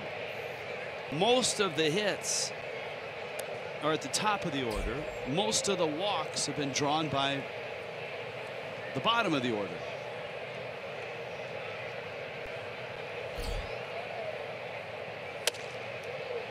So it's almost like they came to an agreement. We'll get on base. You guys get the hits. Right. Ramito's 3 for 3 in the leadoff spot. Stanton, Yelich have hits. Yelich drove in a run. Bohr, Anderson, Aviles have all walked and all scored. Liner left field that gets down in front of the new Adams for a hit. 2 hits for Rojas. He has swung it well in this series. Fox Sports Supports is proud to team up with Snowball Express in their commitment to providing new happy memories to the children of our fallen heroes from 9/11. Snowball Express provides an annual life-changing event to make each child feel special. Visit foxsportsupports.com for more. Justin Nicolino's going to take the at-bat, looking for a little bit more work from him this afternoon. Runner goes, a little bunt and run. Rojas diving back, gets back in, and let's hope he's all right. He's got that shoulder that at times when he dives for a ball can be troublesome. And I'm not sure what he's favoring right now, but it looks like he's in some duress.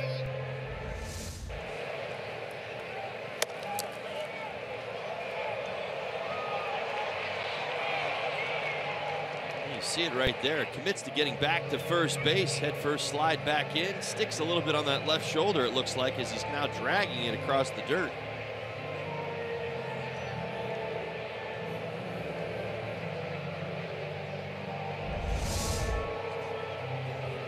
Mike Kozak getting some exercise. Way to go, Cozy. Multiple-time all-star trainer.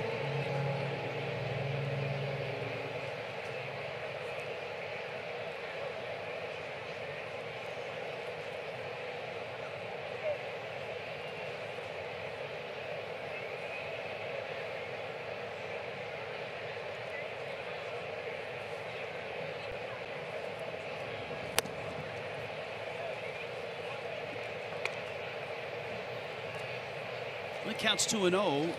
Nicolino, remember, caught one on the finger trying to bunt.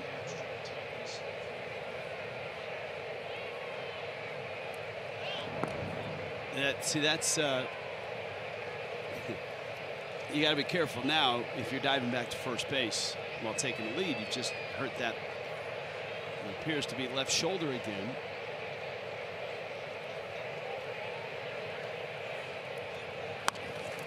There's the bunt. It's a good one. Winkler, whoa. Channeling his inner Jenny Finch there. Underhanding it over to first. That's a long underhand toss. Certainly surprising. I guess effective. Less.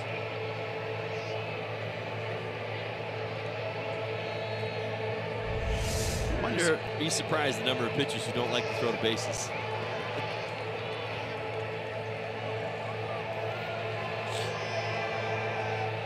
Yeah, John Lester's on that list. Oh yeah. There's a few guys. He's not the only one. I've seen it over my years. Enough guys that you see a starting pitch. Typically, it's the starters. You see them wanting to run the ball over to first base. It's because they don't want to throw it. Real Muto 3 for 3. Takes a strike. He drove in 2 with a double in the second.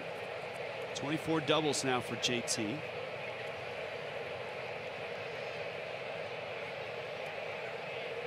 Rojas out in scoring position with 2 outs.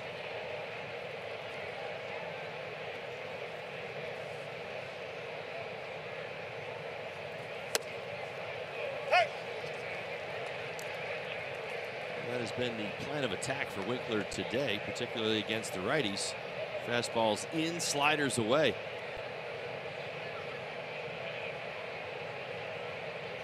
See if he sticks with the game plan here against Real Muto, who has had a fantastic day against R.A. Dickey.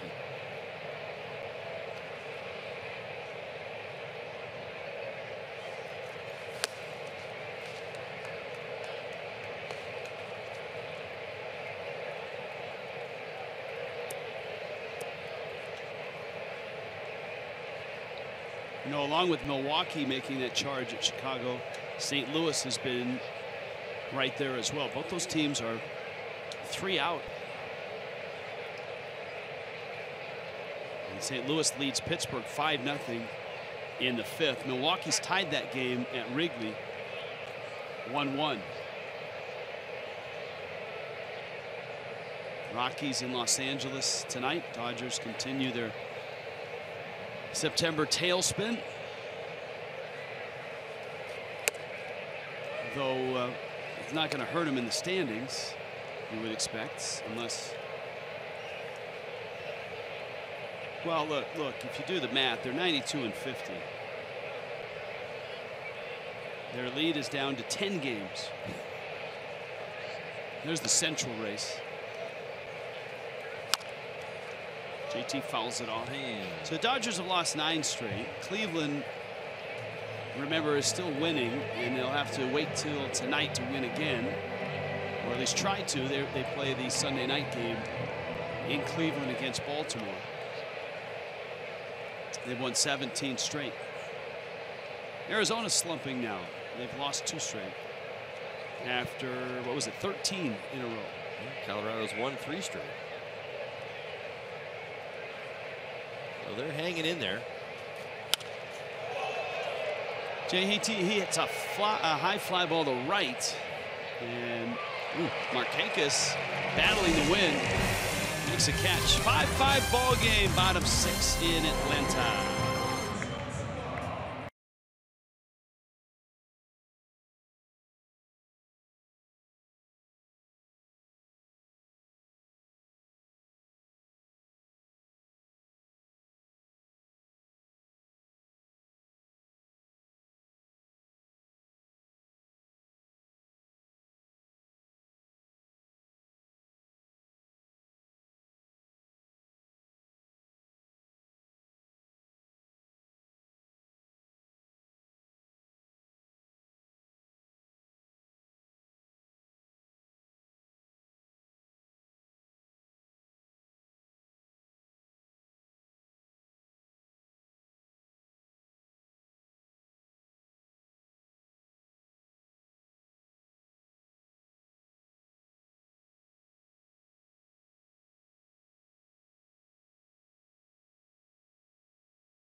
wonderful job honoring the men and women.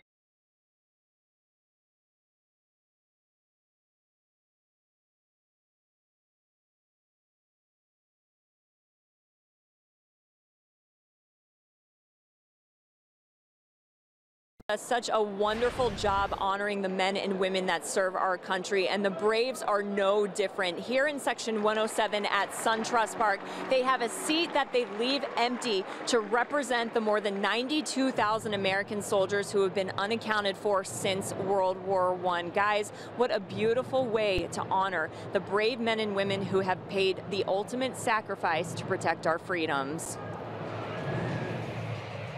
All right, Jess, thank you. And speaking of honoring our country, you're in for a treat if you want to stick around with us for the 7th inning stretch. Timothy Miller is an opera singer here in the Atlanta area.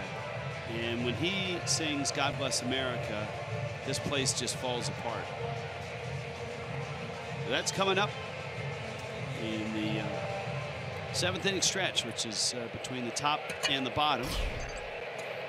Jeep Compass game break by Jessica Blaylock will follow that. So a lot going on during the 7th inning stretch.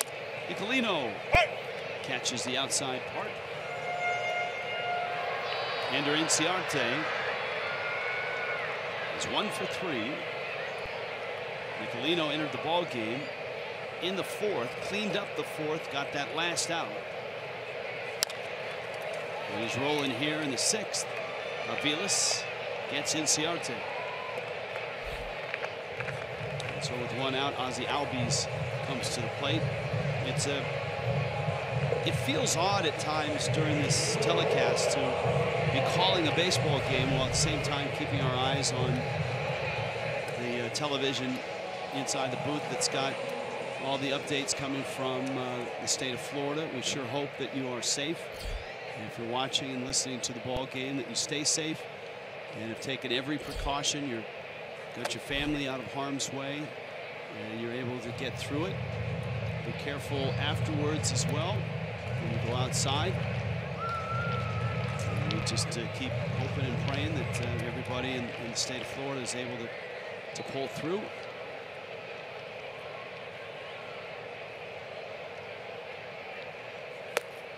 Justin Nicolino misses outside. The Miami Marlins, a team that were 3 games over the 500 mark about 2 weeks ago. They've dropped 11 of their last 13. The 2 here in Atlanta extremely painful because Marlins put themselves in a position to win those games. Indeed. Albies takes away.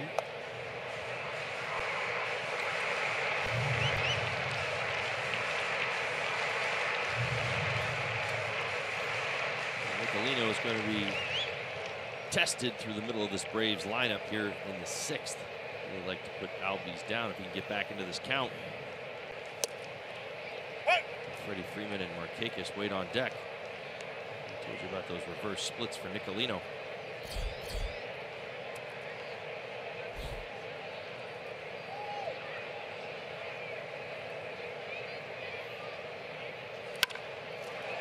Knocked into center. Boy, Albies been on base all 4 times. Big turn. Bring your family to see the Fish take on the Brewers Sunday, September 17th. Pick up the Aquafina family 4-pack. Starts at $84. You're going to get 4 tickets, 4 Nathans, all beef hot dogs, 4 Pepsi soft drinks, or Aquafina waters. Purchase your tickets at marlins.com/Aquafina. One of the many groups of Marlin fans that have come here and taken advantage of the graciousness of the Braves organization. Evacuees from Florida for this 4-game series. Welcome, not only with open arms, but without a ticket. Come on in, show your ID. They give you a ticket. And you're in.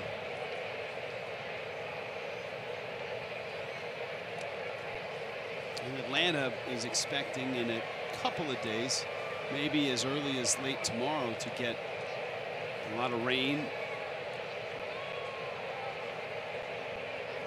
We found the ballpark quite breezy and the winds seem to be continuing here. Well, obviously nothing like you're experiencing back home. 0-2 to Freeman.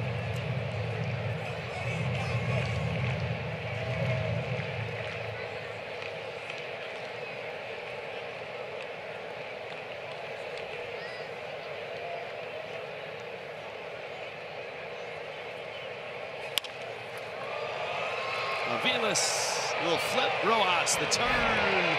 Nicely done. 4, 6, 3. Good work by Justin Nicolino. In a 5-5 game, Big G's coming up.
Honoring the military here at SunTrust Park.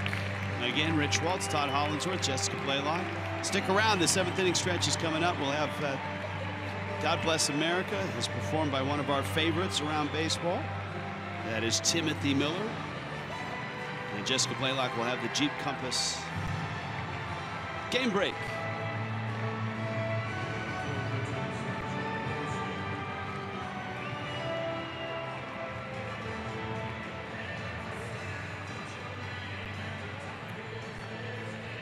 Giancarlo Stanton in the box. If you're just joining this ball game, I'm sure many of you have popped in and out of it.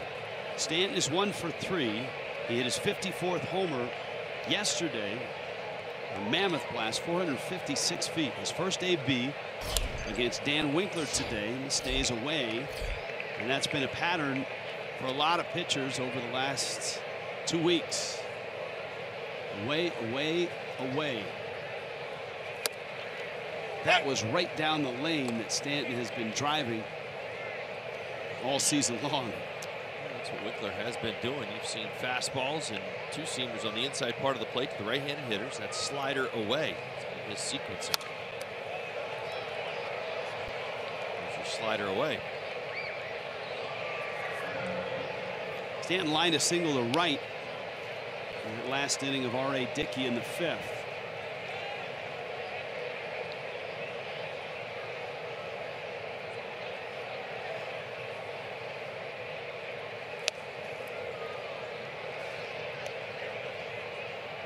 Up a bit.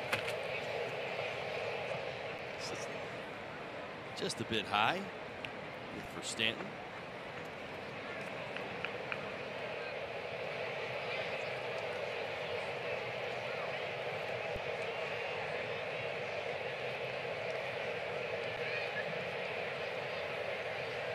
Two.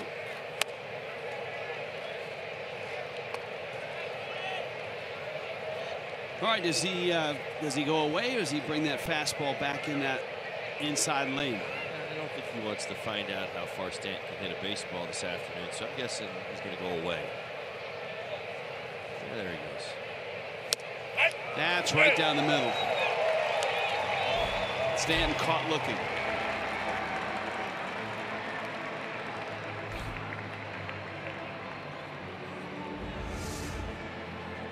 See Tyler Flowers set up on that outside corner, and that fastball for Tyler comes back. Catches an awful lot of the plate right there.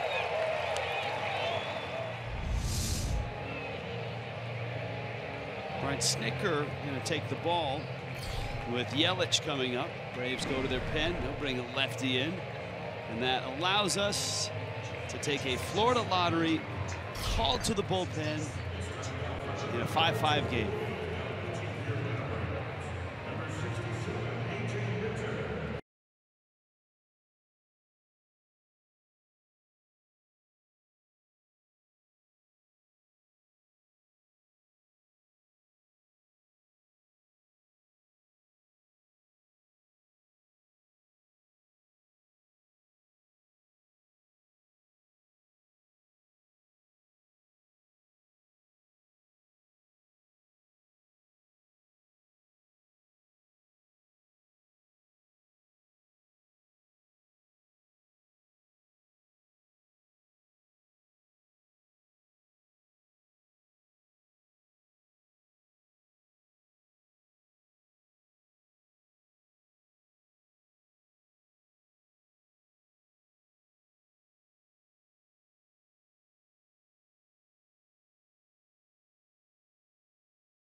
And catch the game on TV, stream them live on your mobile device with Fox Sports Go.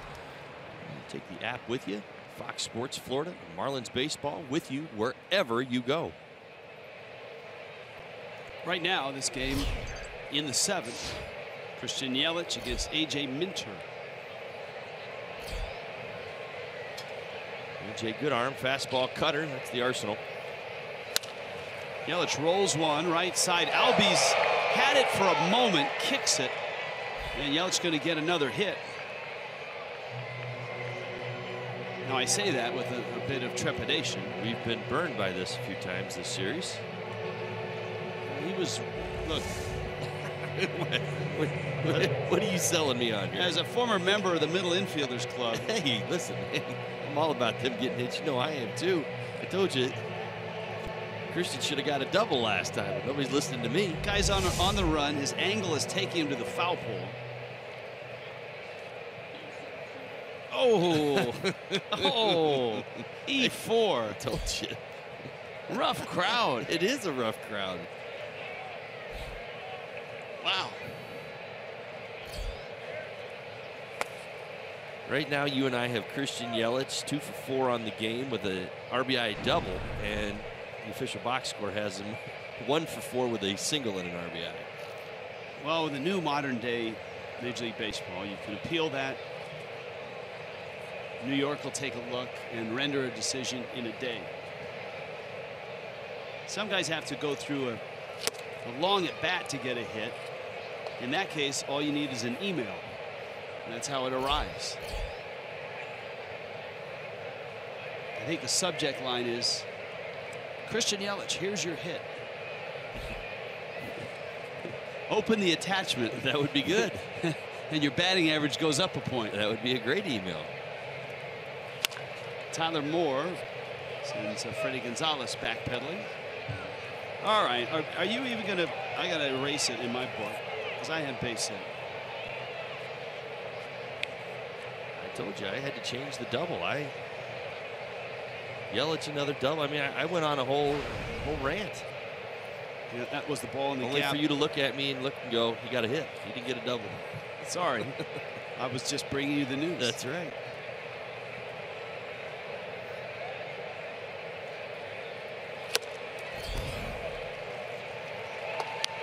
More swings and misses, and he strikes out.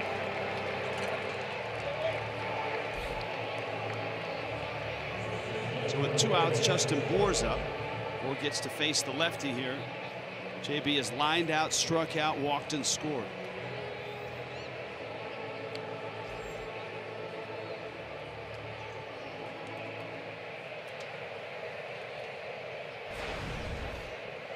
They are playing him to pull on the infield, straight up in the outfield.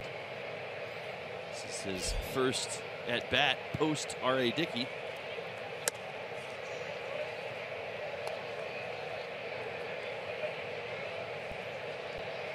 One of the many breakthroughs for Bour this year, his success against left-handed pitching.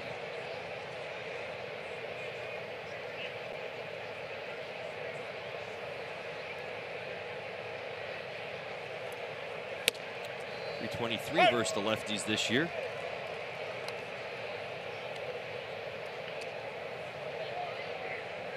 Six homers, 18 RBIs. .323 batting average, 4th among all qualifying left-handed hitters.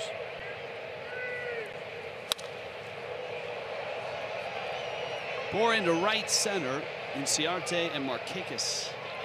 And it's Inciarte that made the catch. 7th inning stretch arrives in Atlanta.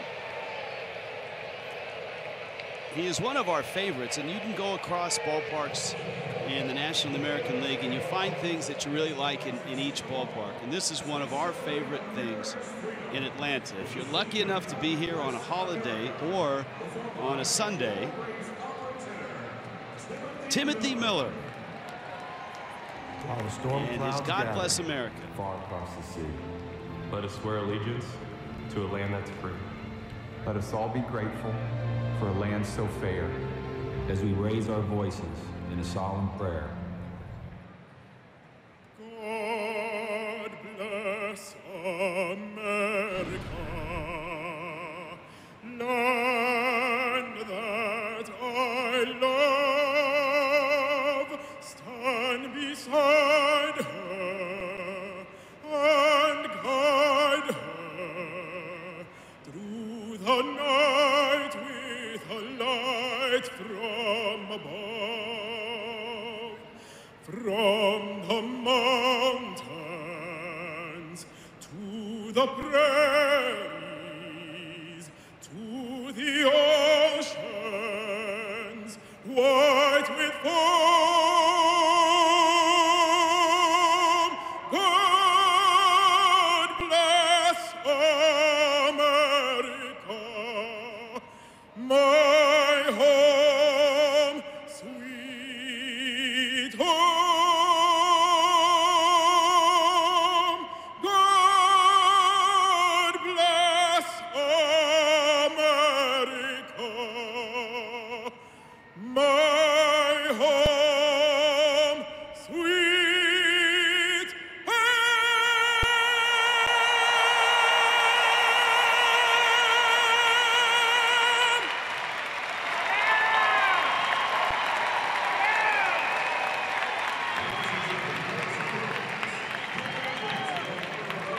How cool is that?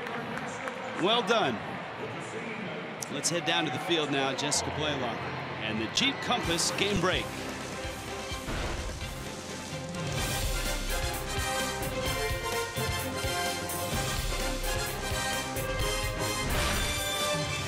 Welcome to the Jeep Compass game break presented by the all-new Jeep Compass. Boy, these two teams have battled for the most part in this series. Last night in the 7th inning, it was a 5-5 ball game. Today in the 7th inning, it is a 5-5 ball game, so we will see how this one turns out. Let's get to another game taking place in the NL East. That's the Nationals and the Phillies playing in our nation's capital. It's our showstopper, Steven Strasburg, on the mound for the Nats. He has been so good since coming back from the disabled list, especially when it comes to racking up strikeouts. 10 in the game against the Phils.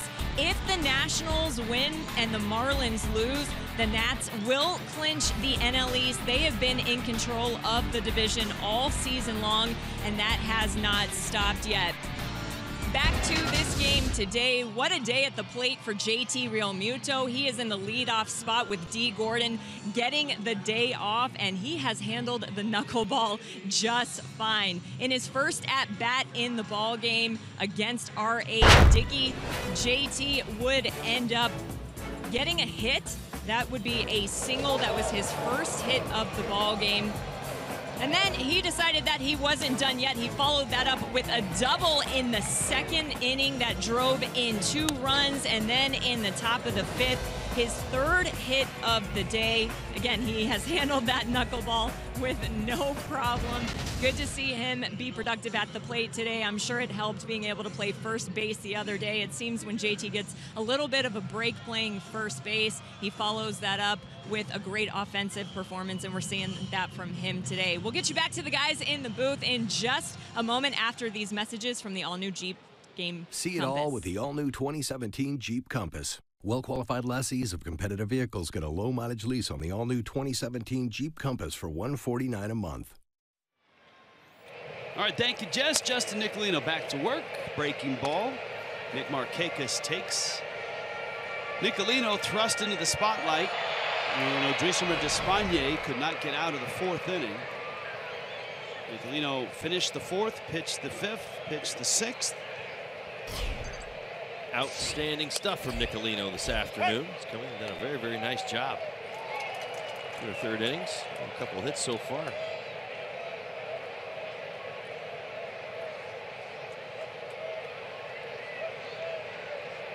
Markakis, his first start of the series.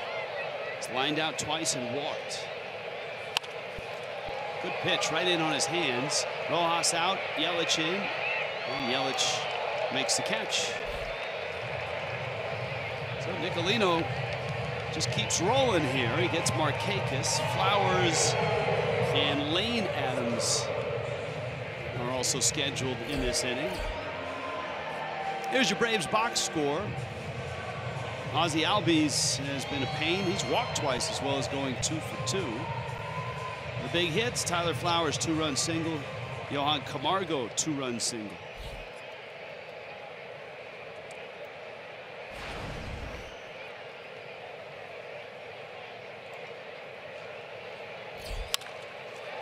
Flowers going after the first pitch. Tyler Moore scoops it up. Second hit for Flowers. Florida Lottery in-game jackpot. Last 10 days, highest average. The Phillies are hot. Marlins saw that. Mets are swinging it. Atlanta.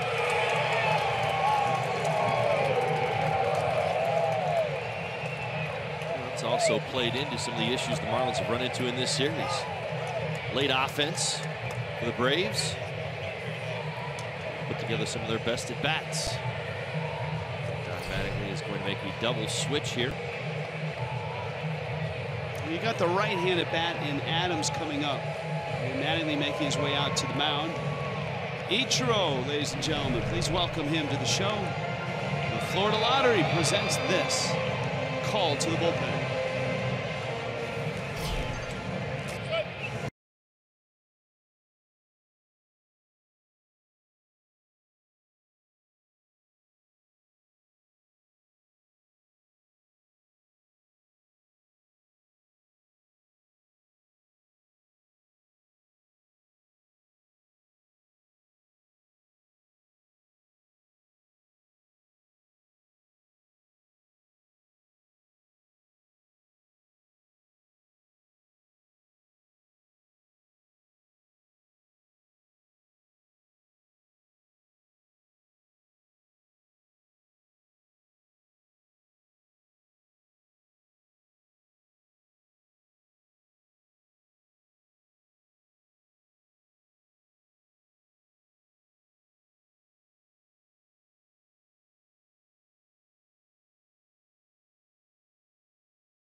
game, Fish and Braves.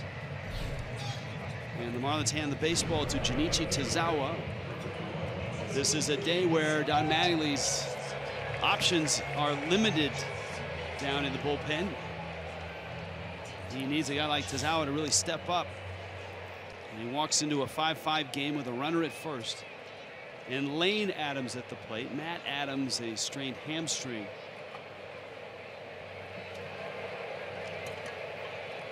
Legging out a double. Good opportunity for Tazawa to get back on track. Last 3 times out, 4 innings of work, 6 earned runs. He struggled with his command of late.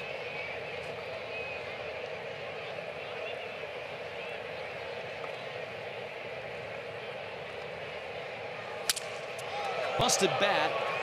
Hello, Ichiro. That's the way it works, right? Yep. It's part of the bylaws of the new CBA. That's correct. Welcome to the ball game. Here's Camargo now.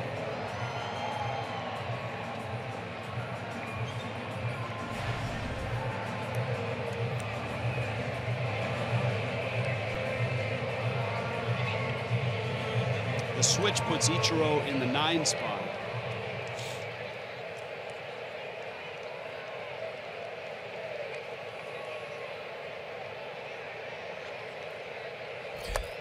Tazawa's breaking ball is down low. Camargo 5 RBIs in this series. He has been I'd say the most consistent hot hitter in this series outside of Albies and Inciarte at the top of the lineup. Camargo has been lethal to the Marlins. Marlins walked him intentionally, actually, the last time he was up the 5th. Drove in 3 yesterday. How'd you like Timothy Miller? Absolutely amazing. Gave me chills. How much do players get into something like that? That's a good question. It depends on where you're at in your game. If I had just hit, my bat was going on, or if I was on the bases, probably not too much, probably wouldn't even hear it. If I had been in the dugout all inning, my teammates had hit, I didn't get up, I probably would have been moved by it. A lot of it has to do with how much you're locked in and focusing at that one specific moment in time, and it's usually the case with ball players when they're hitting. We talk about it all the time. They say, how does a guy get into the box and hit in front of 40,000 people? You develop tunnel vision real quick in this sport. I was focused on tossing to the Jeep Compass game break, but I was still able to enjoy it. Did you pick it up midstream? Yes. Get past that point, right? 10 seconds in. To right, Stanton going back. Wynn takes it. Stanton leaps and got it against the wall. That kept going and going, and Stanton went right there with it till he hit the wall and held on. Big G leaves a big dent in the right field wall here at SunTrust Park, and that saves a run and keeps it at 5-5.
Marlins and Braves here in Atlanta. Now, you know, we got to do a little bonefish catch of the game. Oh, so yeah. I think this would be a good one. Yeah. Tell me what you saw. Get you some. Well, Giancarlo Stanton's trying to read that win. It's also, well, I'd love to see him race back to the wall and kind of set himself up, but he's a big guy, and you just have to read that ball as it's coming down. I think these winds are swirling. We've seen some animated catches today, if you will, in the outfield, so there's no doubt that wind is swirling. Stanton kept his feet underneath him and made a nice catch. Great food, great cocktails, great people. Bonefish Grill. Great catch, too. Brian Anderson, Mike Aviles, Miguel Rojas. And if anybody reaches against Jose Ramirez, you'll get an Ichiro at bat out of the top of the 8th. Really nice season from Jose Ramirez, one of the big arms in this Braves bullpen. Very nice job in the 7th and 8th innings this year.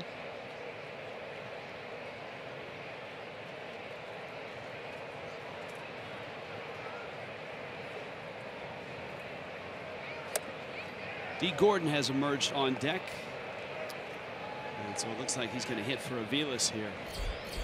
This is Ramirez's 3rd appearance in the series. Braves have a day off tomorrow as well. We're traveling to D.C.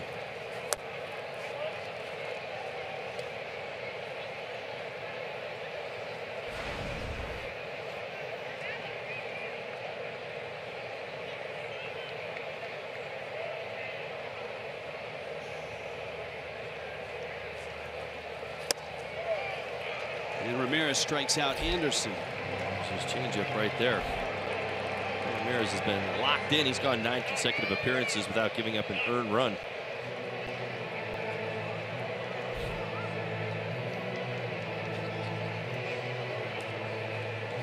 Well, here comes D. Did not get the start against R.A. Dickey. 0 for 10 against Dickey, and Aviles was 4 for 9, so Aviles got the start. But Gordon arrives with an average at 302. And a healthy run right now at the plate. 13 games. D. Gordon, right field, deep. Whoa! D. Gordon leaves the yard, and Miami's got the lead. How about that? Well, hey, listen, you know what? We talked about the Camargo ball taking off. How about D. Gordon getting into one and it getting out? Whoa! Now he gets to do the dance with Stanton, right? I mean, it's only right. It's only right.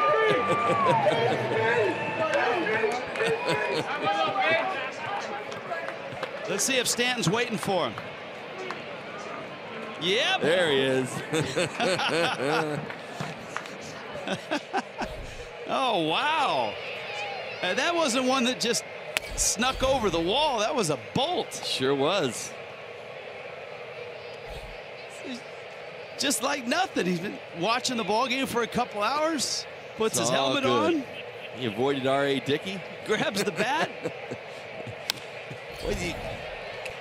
Now you understand my point when I told you some guys don't need to face the knuckleballer, right? Well, D. Gordon didn't have to do it, so he gets into the ball game like nothing's changed. Well, he's been doing this now for a while.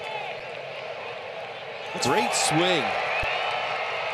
Cutter there in on the hands, in her 3rd, just real quick to the ball, drops the barrel on it, and lets the speed of the pitch do the work. How about it?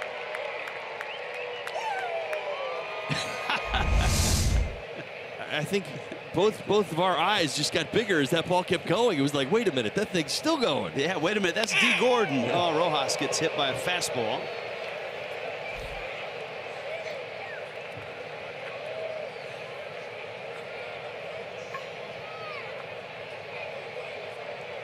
And so Gordon with a pinch hit home run.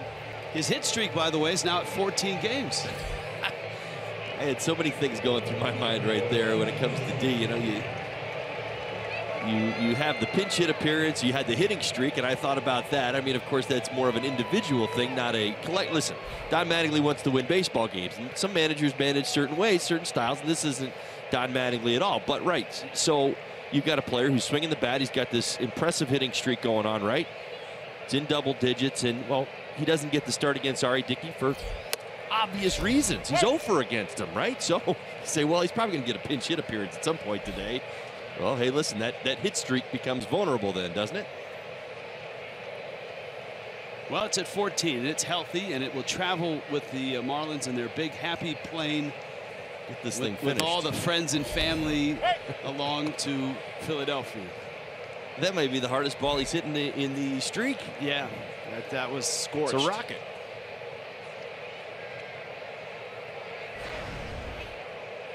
Ichiro right now. Remember, he came in the double switch. You got Rojas at first. Ichiro sends one to center. And Ciarte back. Makes the catch.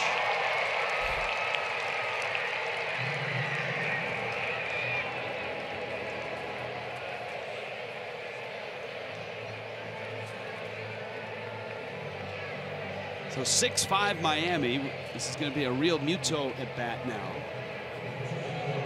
It's not often that you go searching for the StatCast numbers on a D. Gordon ball, right? No.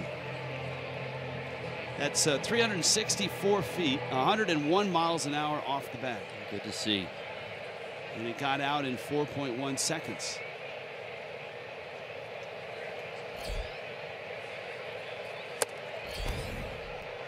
Well, if you're going to get value from your home runs, in that you don't hit a whole lot of them, I'm not sure that there's much more value he could have gotten than what he just did.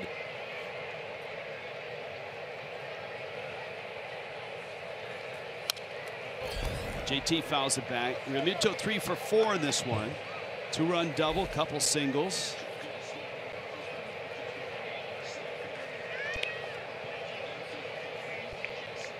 Hello, McFly. He just got his email. Christian Yelich did. Christian Yelich, open the attachment. Here is your hit. They changed that ball in the 7th inning. That one almost hits Realmuto. Stanton's on deck. And I love the fact that the roles were reversed. It was Stanton waiting at the end of the dugout to do that home run dance for a D home run. Usually it's D waiting for Stanton. At home plate. After he scores, that's the way we like it. So we haven't seen too much of that this year. Only a couple of times. I think it was what, just a couple of days ago, where first time that he hit behind Giancarlo. Yeah, first ever at bat with Stanton on base. Right. In D's run here in Miami. This is year 3.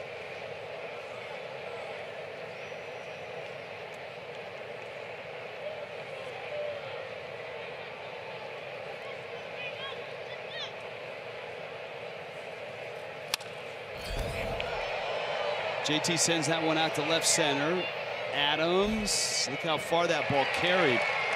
Something to remember for the rest of this ball game. Something to remember for a while is this D. Gordon pinch hit home run. Smacks it to right, and Miami's up 6-5.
All right, Tuesday night, Marlins and Phillies, 6:30 for Marlins Live. El Dorado Furniture invites you to settle in with us.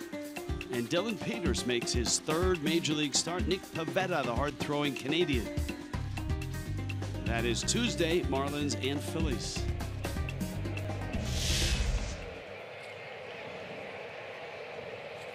Junichi Tazawa came in, got 2 outs in the 7th. Don Manley asking him to pitch into the 8th. We saw D. Gordon. Inside the Marlins, D. Gordon. Coming up right after Marlins Live postgame here.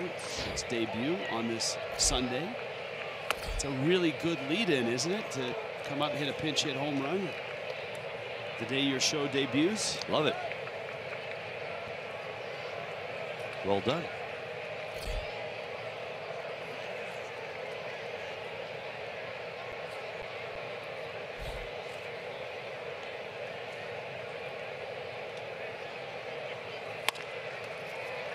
Backing up.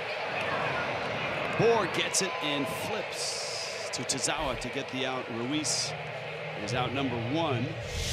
Now, flash of hope from Avon Park to Marlins Park. D. Gordon's first 5 telecasts for this.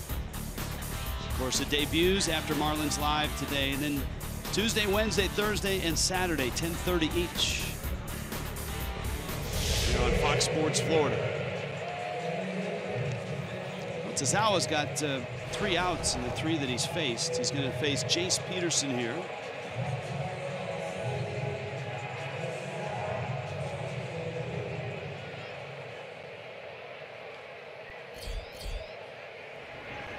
Arlen Garcia, but I think more importantly in that shot was Kyle Bearclaw. I think there's a little information on the side shot there. Yes, you got to gather what you. That's right, what we see. We have. Is that a robot camera we have down there? and it's not under our control. So if you can get Kyle Bearclaw, and it looks like Drew Steckenrider stretching a little bit, you gather that information and file it away. We don't control all the cameras. We do control that one. Wei Chen enjoying the game. Here's a 1-1.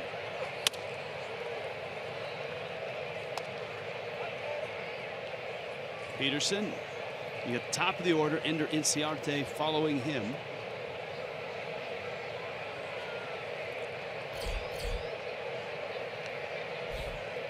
Of course, this is Atlanta, and so a 6-5 lead keeps you on the edge of your seat right now. The Braves have walked off 4 times against the Marlins this year in this ballpark. Said this one too many times this year. 242 runs in the 7th inning or later. Best in the National League. Continues to happen, right? So Tazawa and the rest of this Marlins bullpen looking for 5 key outs.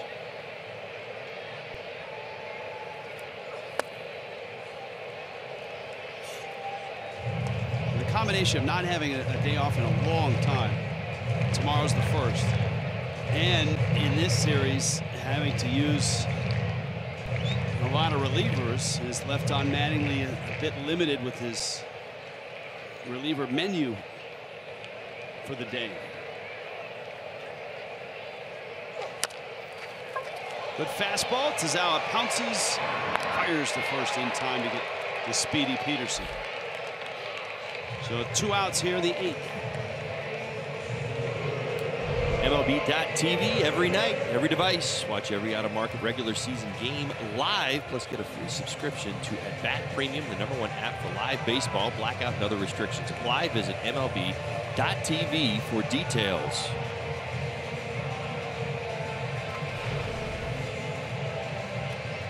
Inciarte on a 1-for-4 day, the 26-year-old Venezuelan.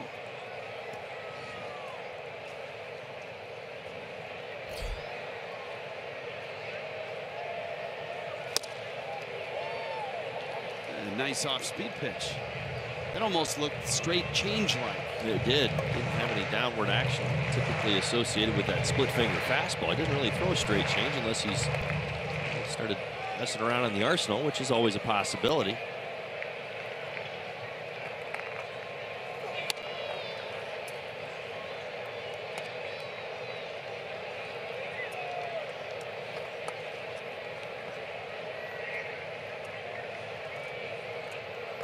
Outfield very deep, especially Yelich in center.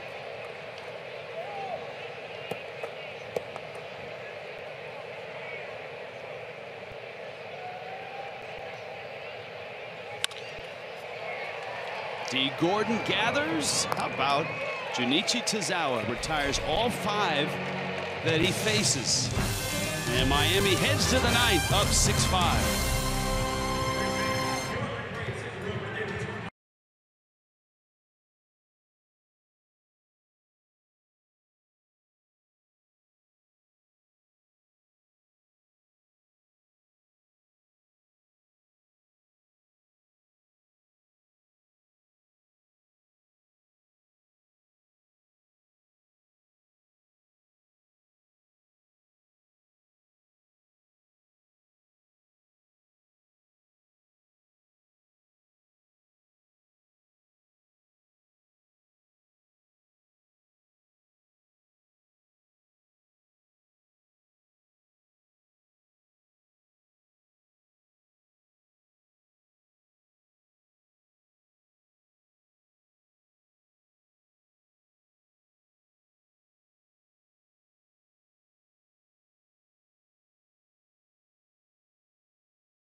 Marlins baseball on Fox Sports Florida is brought to you by Southwest Transparency, low fares, nothing to hide. By the all-new Jeep Compass.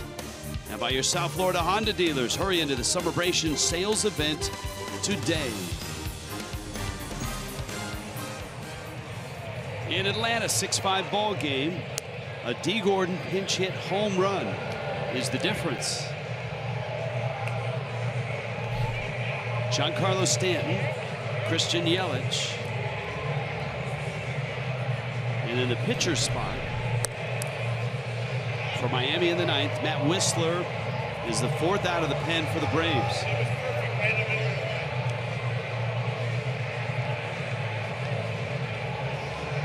Whistler's had some issues of late, and he's been knocked around just a little bit. His first appearance in this series. His last 4 innings of work, he's given up 7 earned runs. Fly ball pitcher. Fastball slider.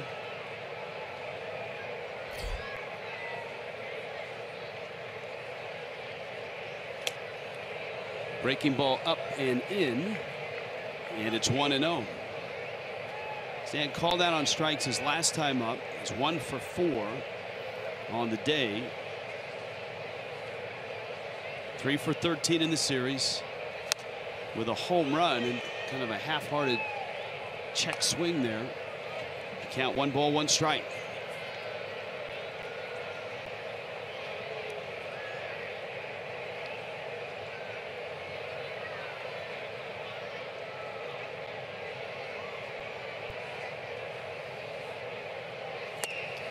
Fastball up and in. Clark Spencer of the Miami Herald's noting that the Braves distributed 8,500 free tickets to Florida evacuees to this game, and a total of 18,500 during the 4-game series. Stanton knocks one in the gap, right center field. It carries, just off the top of the brick wall. Stanton arrives at second. That was carrying out of here a few feet to the left, and it ends up in the Braves bullpen. Instead, it hits the top corner of that wall. Certainly enough exit velocity to carry all the way out, no doubt about it. Here's a fastball that he gets all over to right center field, and you're right. A few feet to the left, this ball is gone. Just off the brick wall and back into play.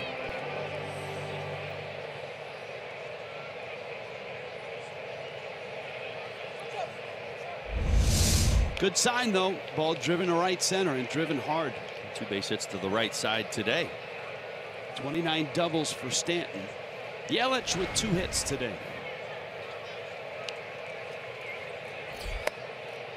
Whistler 8.22 ERA in his last 15 games out of the bullpen. So it should be a good opportunity for the Marlins to add on.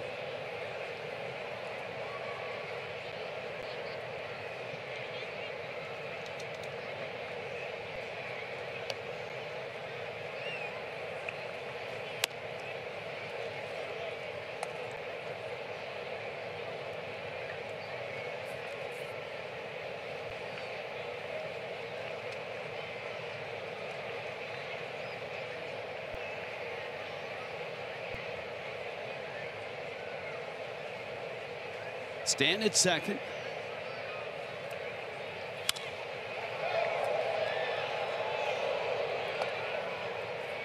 Yelich 7 for 15 in the series.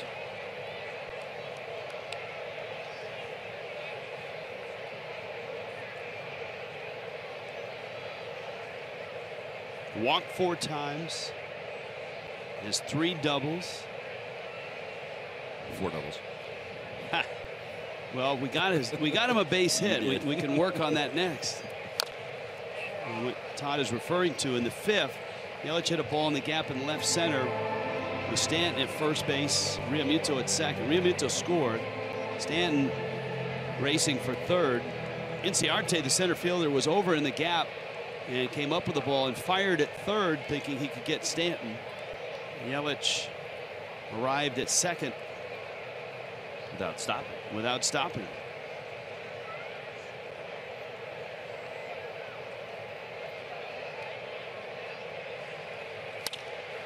Yelich cracks one right center field. Inciarte not gonna get it. Goes to the wall. Stanton around third. Yelich stops at second. He's got a double here, and Miami has an insurance run. Well, there's the double, right? That's what we were talking about. We knew there was a double in there somewhere.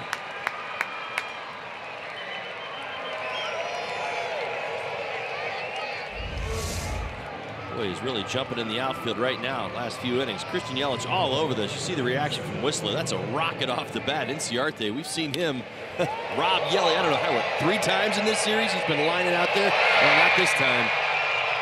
Christian gets his 8th hit of the series. Big insurance run for the Fish. So Stanton doubled. Yelich doubles in the same spot.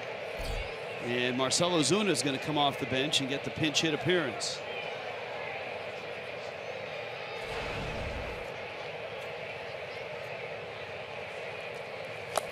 And adding another insurance would be a wise thing in this ballpark against this team. Let's see how Marcell goes about this. He chooses the game plan. Fisher up 2 runs. Doesn't traditionally always look to move a guy over. There's nobody out in an inning. A lot of times can drive him in, but the way things have been going, a little bit of a struggle of late. He's looked a little tired last night, no doubt about it. You may see him situational hit right here. Maybe think about getting Yelich over to third.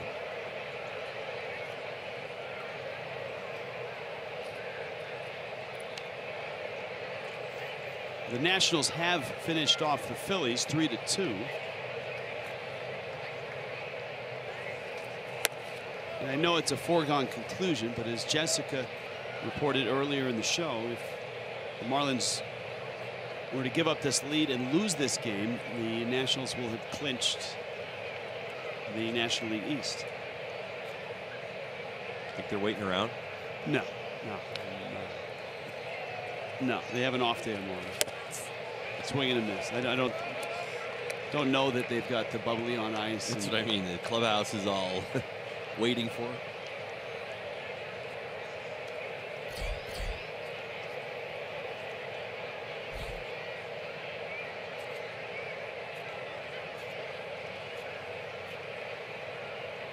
2-2.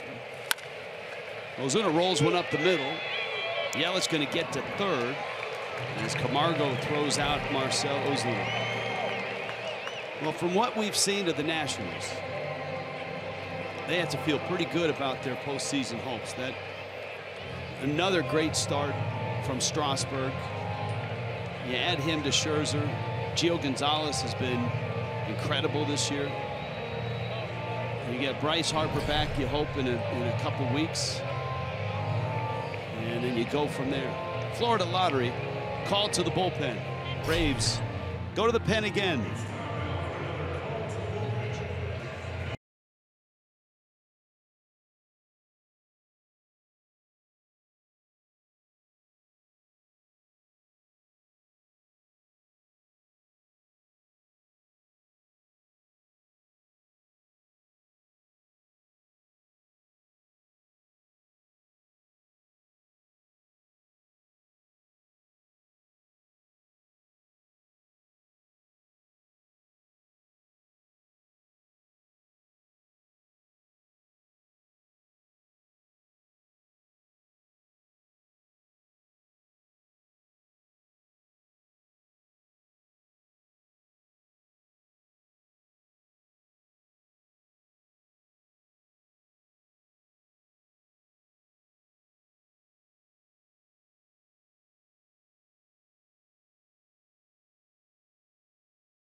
Toyota Inside Look brought to you by the all-new RAV4. Wins in their last at-bats. The Braves, the Dodgers, Diamondbacks.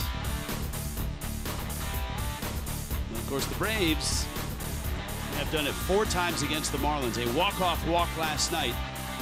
Here today, the Marlins have added an insurance run here and are threatening. The infield is in. Justin Bour against Ian Kroll, lefty on lefty here. Yelich at third base. Bour chases a breaking ball.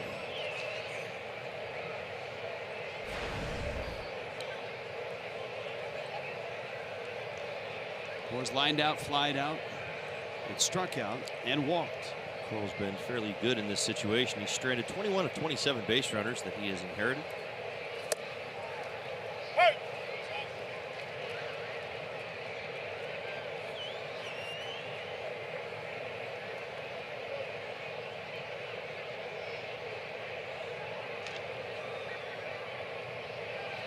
Pitch right on the corner.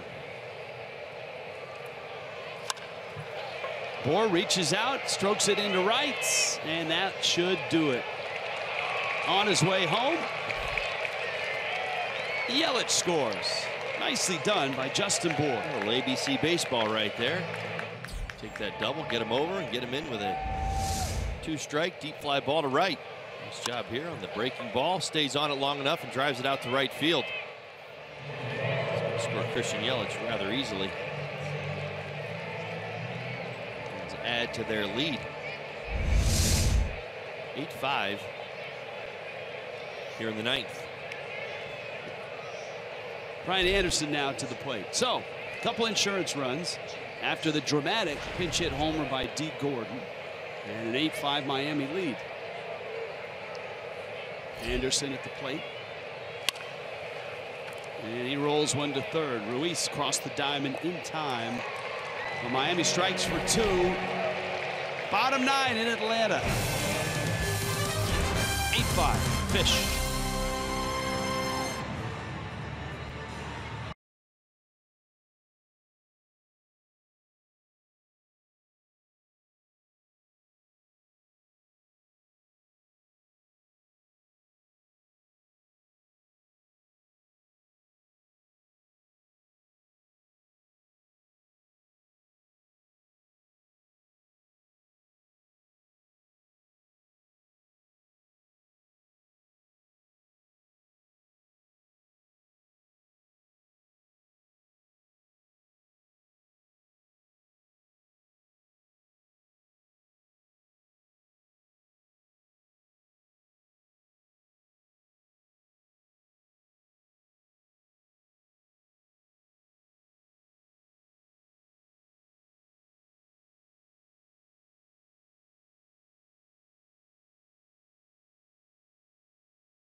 Five Miami, bottom 9, and the question we had early in the show was, with a limited bullpen today, who would Don Mattingly choose to save the game or close the game? Harlan Garcia, who has not saved a game in the big leagues. This is his rookie season. And if you go back to his minor league career, which started in 2011, he saved 1 game, and it was that first year in the Dominican Summer League for the Marlins representative. He was 1 of 2 in save opportunities. Now, 3rd appearance in this series. He's been outstanding. 2/3 of an inning each time. A couple of hits. A bit of a mess one time, but got out of it. Well, strikes are at a premium here. He does have lefty bats in these first 3 hitters. In Freeman and Markakis. Albies a switch hitter.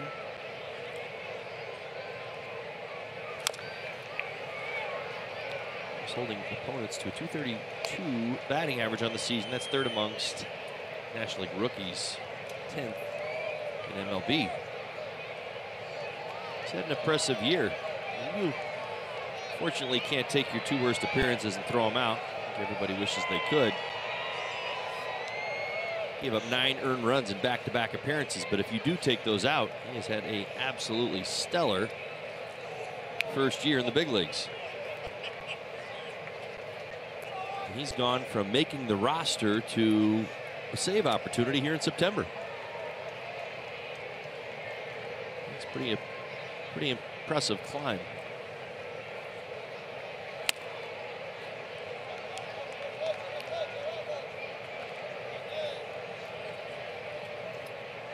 Albies has been on base all 4 times. He's walked twice, singled twice, driven in a run, scored a run.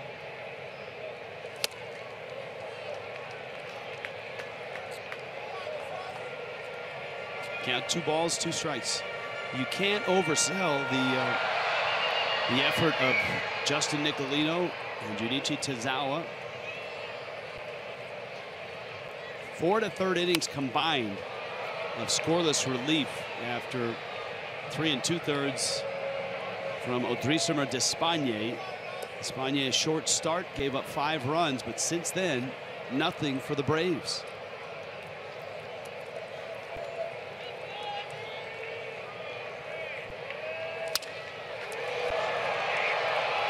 Ichiro in the corner. There's 1 out.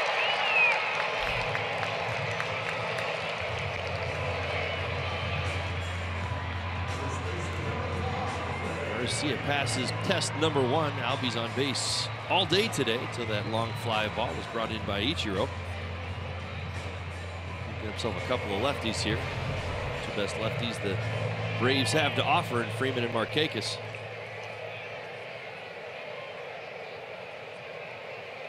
Freeman struck out in the first. And since then, an 0 for 3 day with a walk.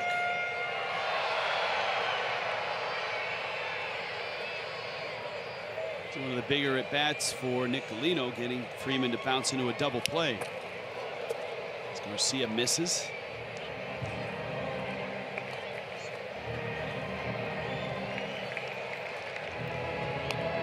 Nationals beat the Phillies 3-2. And right on the edge of clinching in the East. Their magic number down to 1. The Braves are headed to D.C. In fact, they're headed a day early because of weather, and obviously I'm not telling you anything you don't know. The weather that's headed this way. The Braves are getting out of town and heading to D.C. tonight. Tuesday series for them. Marlins are headed to Philly tonight.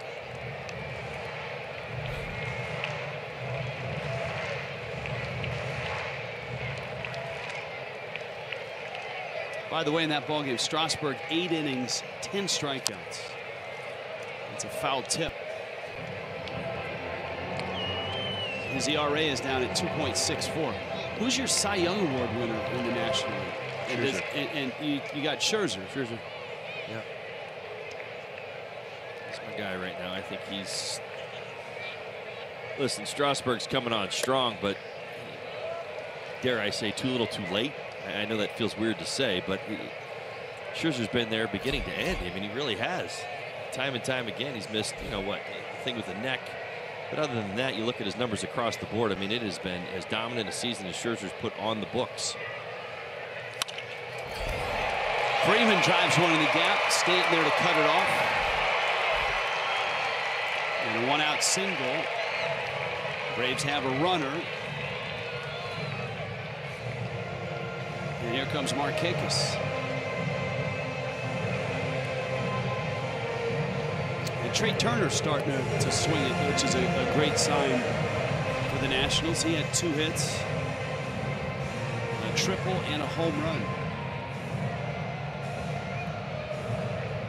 I think their rally cry right now is just all together now, right? Get guys back off the disabled list, get everybody in sync before they get to the postseason push.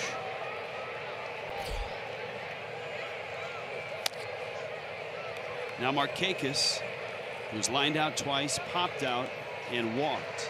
Sore wrist has kept Markakis out of the starting lineup in the first 3 games of the series.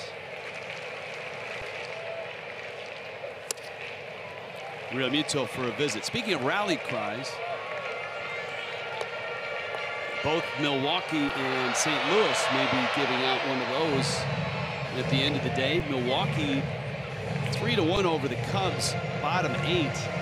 St. Louis 7-0 over the Pirates in the 9th. The significance of that, if the scores hold, Milwaukee and St. Louis will be 2 back of the Cubs in the Central.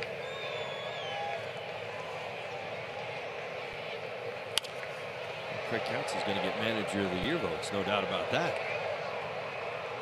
He's kept that Milwaukee crew relevant this year. There's even been some surprises. You might even just go right to this series right here and say, wow, look what the Brewers did in a big series in Chicago. Marlins will see the Brewers next Friday. Liner left fields in the gap. Ichiro there to get it. Markakis racing for 2, and he's got the double. Well, if you're Don Mattingly, yeah, you had a 3-run cushion, and you were able to run the rookie lefty out there. Remember, we told you his hands really tied in the bullpen. Now the tying run comes to the plate. If you notice the theme with Garcia and his vulnerability at times, it's up in the zone. It's not location, it's where these pitches are height-wise. And when he's up, he gets hit hard, whether it's in or out. Find a way to get that ball down.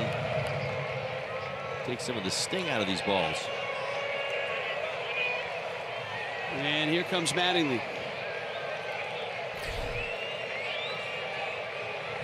Tyler Flowers, then you've got Lane Adams. We told you earlier that one of the guys that Don Mattingly wanted to use is Javi Guerra.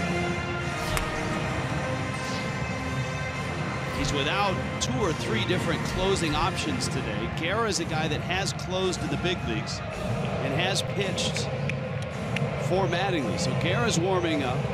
That visit, though, is just to maybe go out and check on how the youngster's doing. Just a little attention getter. Managers have to make that walk out. They're starting their pitcher on the mound, bring in the infielders, get everybody back online. Well, Flowers has hit the ball hard all day long. He's 2 for 4, and he has swung at a lot of first pitches. Right. Be very careful. That's exactly right. To pounce. And maybe that's what that little reminder was for. Good changeup by Garcia.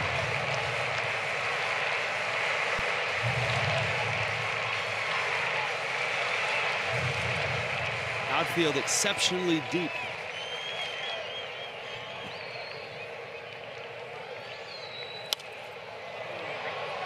Comes back with a fastball, and it's 0-2.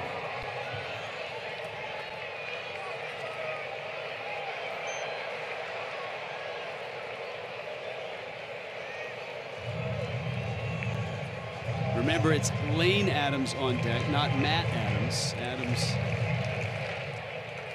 Matt left with a sore hamstring. Adams Lane came in to replace him. Counts 0-2.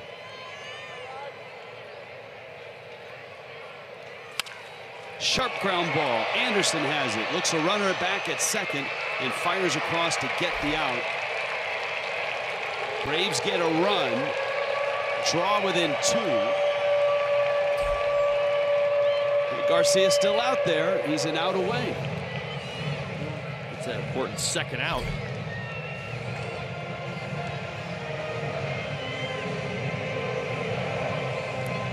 2-run lead. Still in the box in the form of Lane Adams. Adams won at bat so far. He hit a fly ball out off of Junichi Tozawa.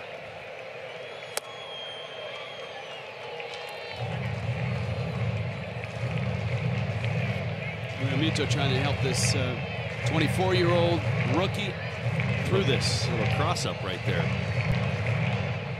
Try the meeting for JT. Make sure they're on line. Certainly don't want to give up any extra bases.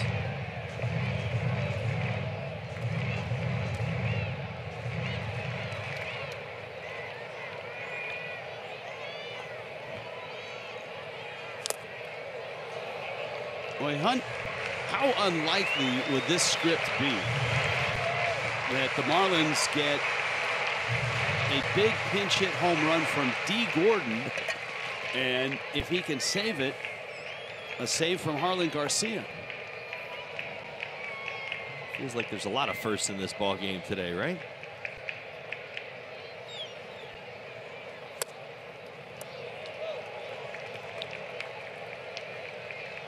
Gordon watched the knuckleballer, R.A. Dickey, from the rail. Got his number called and popped one out of here. That gave Miami the lead. Marlins have added to it. But the Braves will not go quietly. The best late inning offense in the National League, believe it or not, belongs to the Atlanta Braves. And the Marlins believe it. They've seen it firsthand. 4 walk-offs against them. That's strike. Already added a run here in the 9th.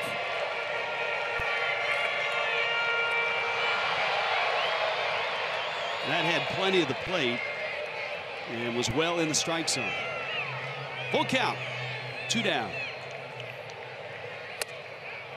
Ooh, just missed.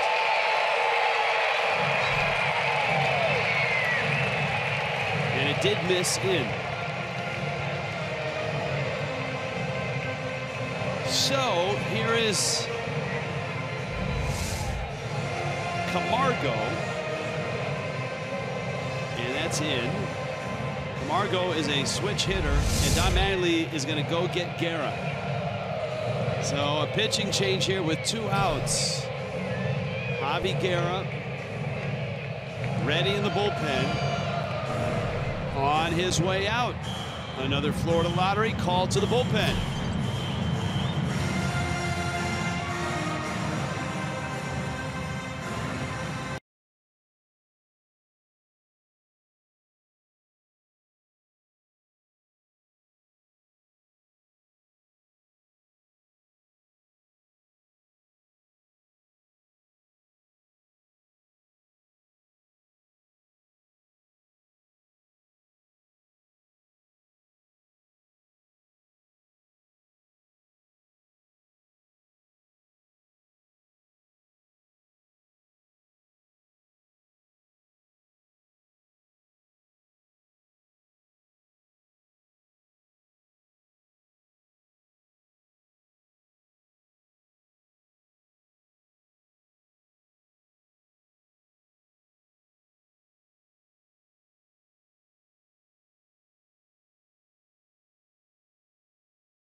Lead.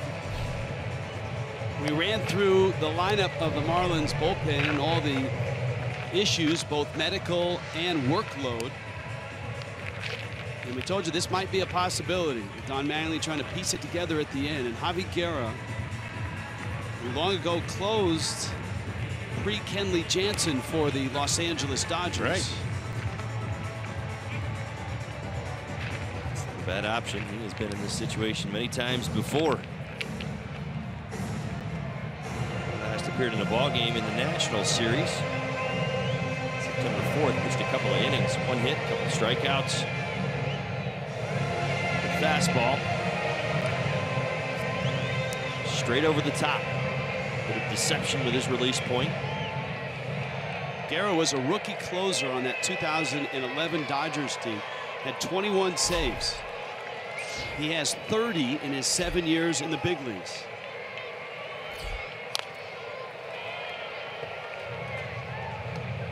And a guy that you wouldn't figure would factor big into the series is up right now. Camargo drove in 3 yesterday, including a homer. Has driven in 2 in this ball game.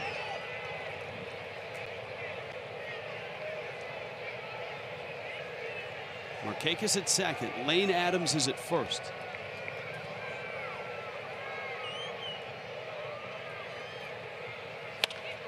Driven foul.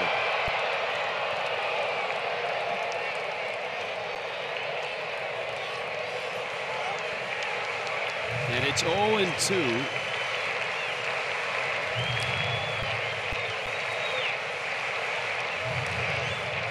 Guerra out of Denton, Texas, just north of Dallas.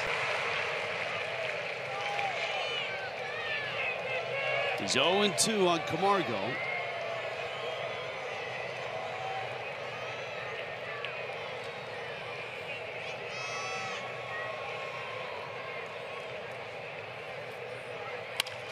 Ground ball, diving stop. Rojas throws behind the runner, but everybody is safe. And the Braves now have the tying runs in scoring position and the winning run at first base. This two-seam fastball tailing away. We've talked about it time and time again throughout this series, especially the Braves left-handed hitters, almost collective, willing to go the other way and hit it hard. Staying on that pitch, not rolling over. You see it right there from Camargo. And after pulling one foul, go down in the count, 2 strikes. Stayed on that two-seam fastball and hit it hard the other way. We've got the young third baseman now, Rio Ruiz. It was 0 for 2. Breaking ball foul back. And Ruiz was in swing mode. Wind is picking up. Sky has turned gray. Braves are going to pinch run for Camargo. Looks like Dansby Swanson.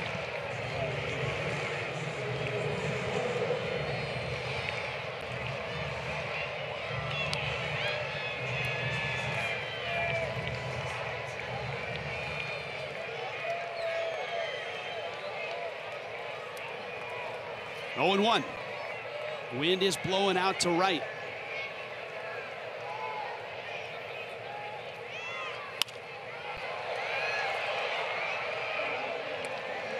Bears come into this ball game throwing strikes and right at hitters. See Matt Kemp on deck.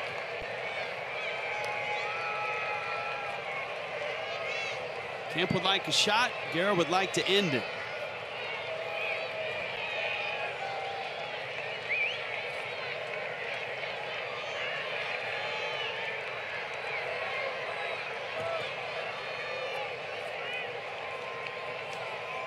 Oh, and 2 to Rio Ruiz.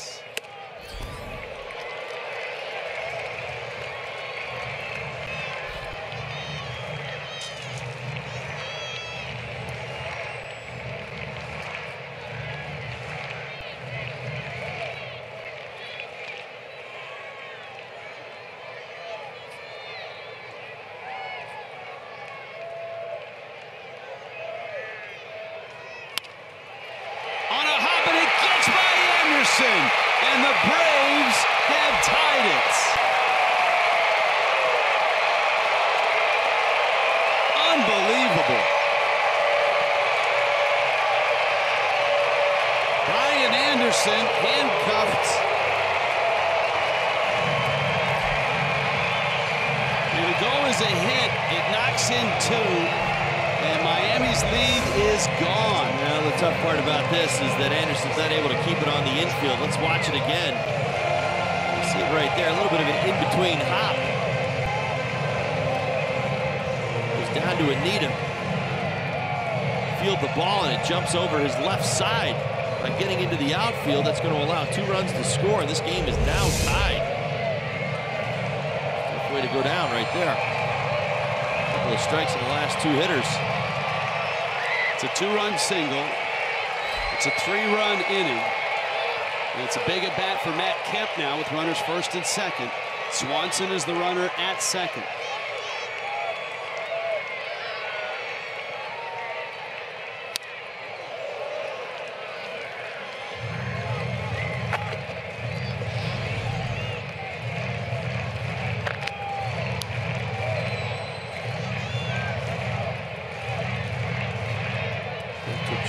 Deep. We're in this series on a slider. It's been pretty much held in check. Very aggressive around the plate, Kemp has. To right, Stanton makes the catch. The Braves rally for 3 in the bottom of the 9th to the 10th in Atlanta, 8-8.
Nothing decided yet. 8-8. Dansby Swanson stays in the game. Remember, he came in to pinch run for Camargo. Roydis Vizcaíno. Their closer into the ball game. 2.63 ERA on the season, 55 strikeouts, 51 1/3 innings. D. Gordon will lead it off. Gordon with a dramatic pinch hitting appearance in the 8th. In a tie game, D untied it. Great swing. Cut fastball. Slider. 88 miles an hour. Turned on it. Barreled it up. He's leading off this inning. Love to see him get on base any way he can.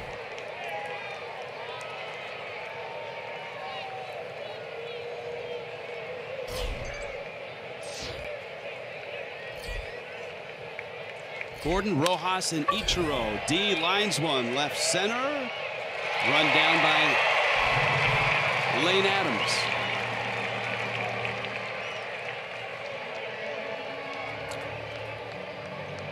Two hard hit balls from D. Gordon.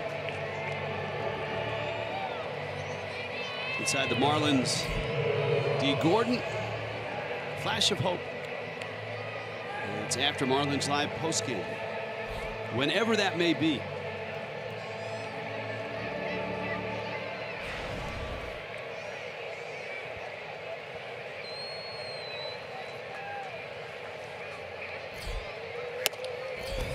Rojas, very nice day. Couple of hits, hit by pitch.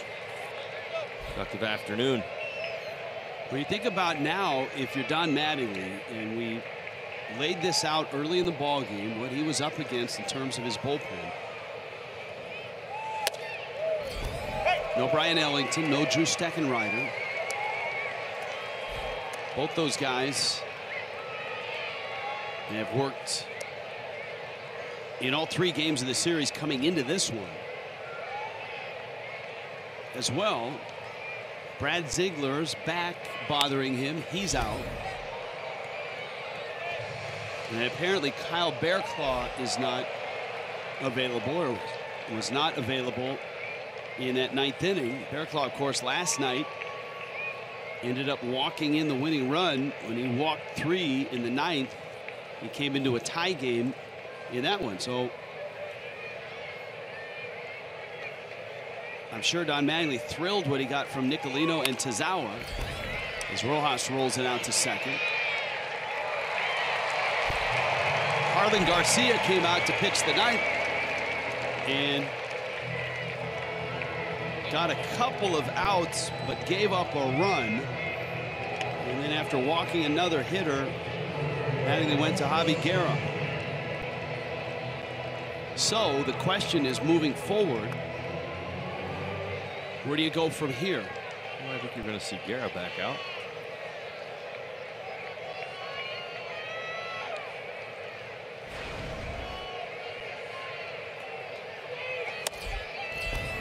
Ichiro against Vizcaíno. Second at bat for Ichiro. Deep fly ball out to center. His last time up.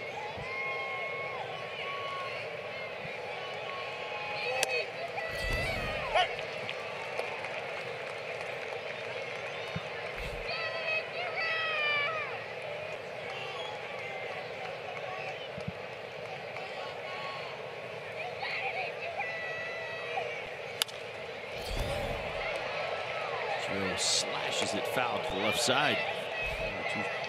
Got him to count 1-2.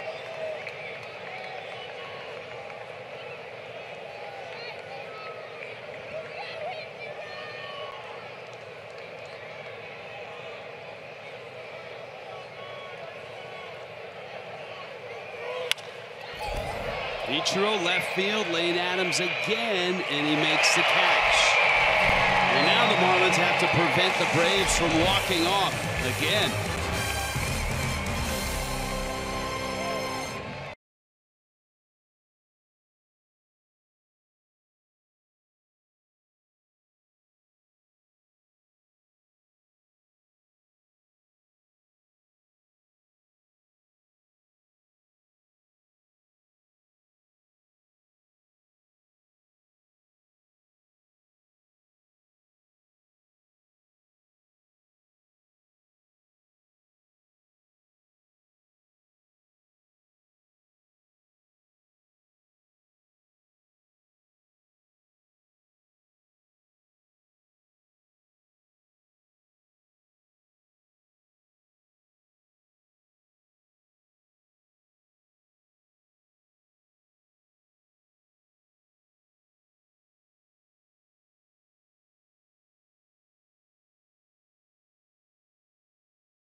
bottom 10, 11 hits apiece. And it is Javi Guerra who stays out. And he'll get the 10th. He's got the top of the order in Ciarte, Albies, and Freeman.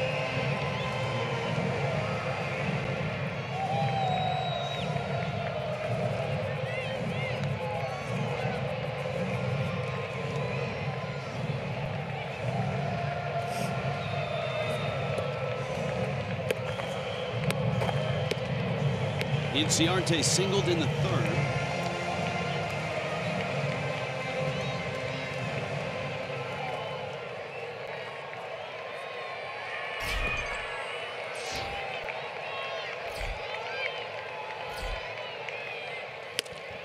And a strike.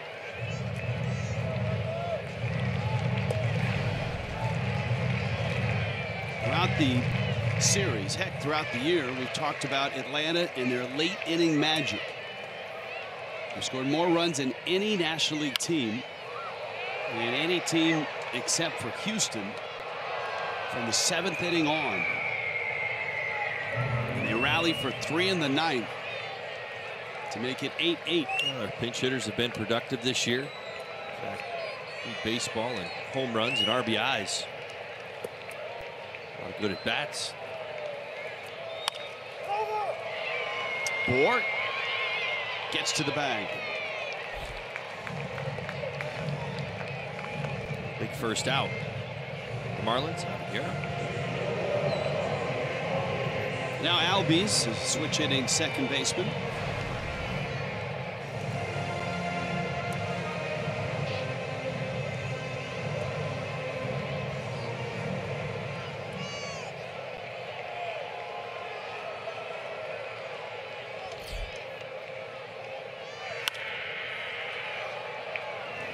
Gary gets in front of him, 0-1. This has made some nice adjustments. First 14 games at the big league level, hit 170. 8 for his first 47. He's really settled in after that. Over 330 since. Albies, right field. Stanton reaches, got another one. Bangs into the wall. Second play by Stanton. Up against the wall in right center. These balls seem like they're catching a jet stream on the way out, don't they? Carrying all the way to the wall. Giancarlo Stanton once again tested. Had a pretty good jump, good read. He knows where this is going. You see him peek back at the wall. Reaches just in the nick of time, one step before hitting that wall. Sticks that right arm up to brace himself. Well done. Good catch. Big play right now. Freeman on a hop. Gordon, nice pick and throw. And Guerra works a 1-2-3 10th. 11th inning in Atlanta, 8-8 game.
In the 11th in Atlanta, JT Realmuto, Giancarlo Stanton, and a red-hot Christian Yelich in search of a run.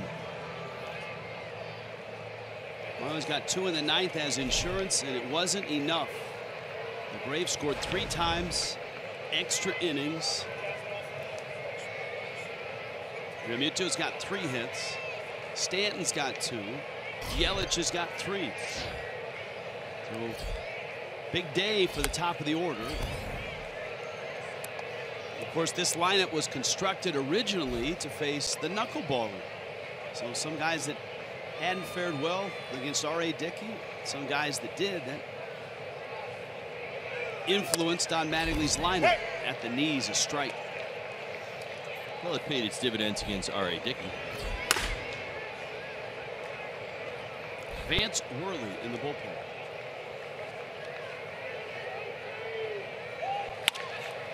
Realmuto hits it hard into center field.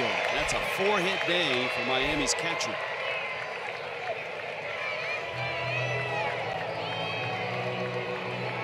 Now, you were talking about the Nationals, and you're wondering if they were waiting around in the locker room to celebrate. There are still fans there. They're hanging around. That's from Twitter.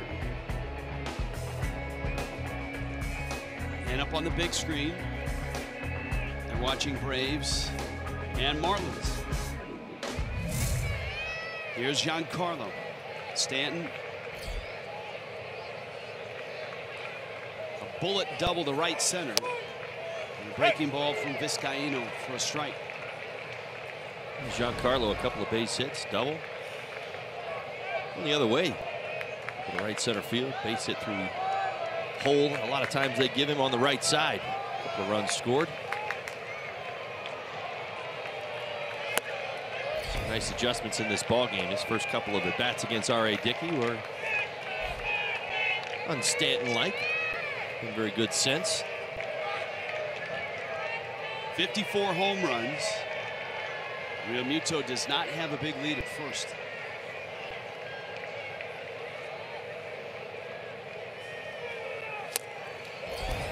Cuts at a low 98-mile-an-hour fastball.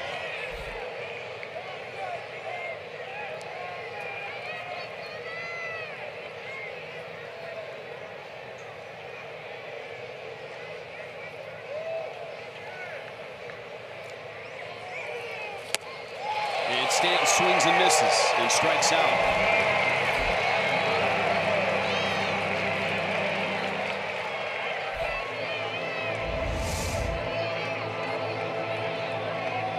Completely fooled by the lack of velocity right there. Stanton thought he was going to get a little bit more. The 96, 97 does not get it. Gets 86 way out in front. So here's Yelich, who has banged out 3 hits his last 3 times up. 2 singles, one of them knocking in a run, and then an RBI double in the night. Knocking on the door of 300 once again. Watches that batting average go up, up, up. Great stuff. He's been very dominant here in the second half. See his 6-game hitting streak coming into today's ball game. Had a slash line of 307, 401, 527 in the second half. He's been on quite a run here for the last 55 games or so. Tomas Talis is on deck.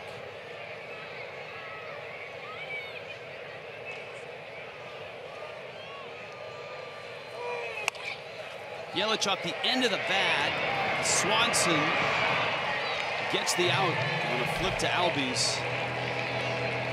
Yelich remains at first.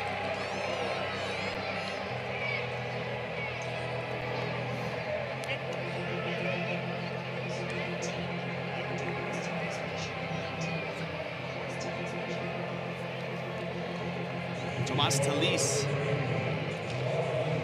gets the at-bat. Remember, the Marlins pinch hit Marcell Ozuna for Tyler Moore, so neither of those two are available. D. Gordon came in for Mike Aviles, so Aviles not available now. Ichiro in a double switch came into the ball game. McGowan and Worley. Talise hitting 250. He's a left-handed hitter this year.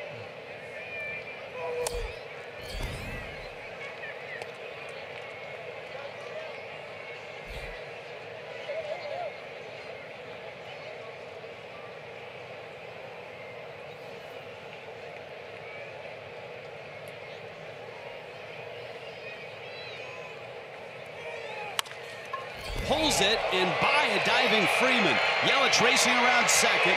Up with the ball, Markakis. Talise is going to take second. And Yelich will hold third.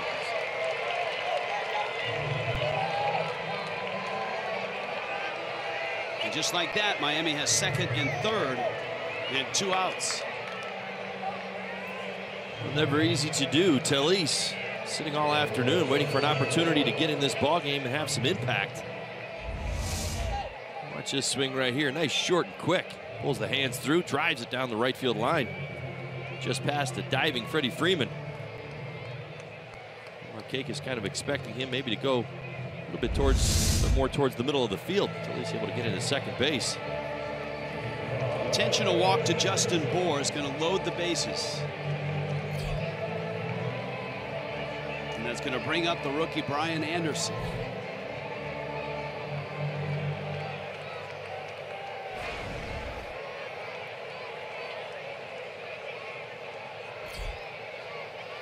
So it's Anderson against Vizcaíno.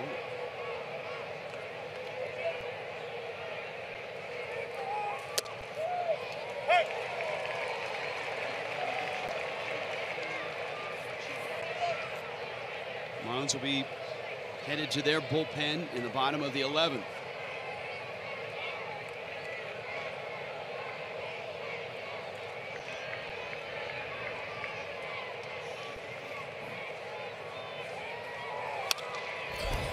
Anderson fighting off a fastball. Counts 0-2. Pretty good swing at that 98 miles an hour. Vizcaíno fastball, curveball change. So a few changeups in this one. See Christian Yelich on his toes for any curveball in the dirt. Anything that might bounce. Try to give yourself an opportunity to score that go-ahead run.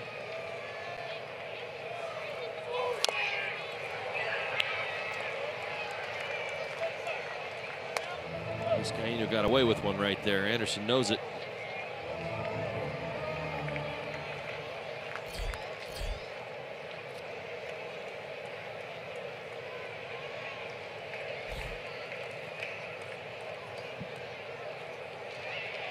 Yelich waiting at third base. Talise at second. Bohr at first. And Anderson strikes out. And Vizcaíno leaves him loaded here in the 11th. Frustrating few innings for the Fish. 8-8.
Of the Braves in late innings just asked the Marlins 4 times.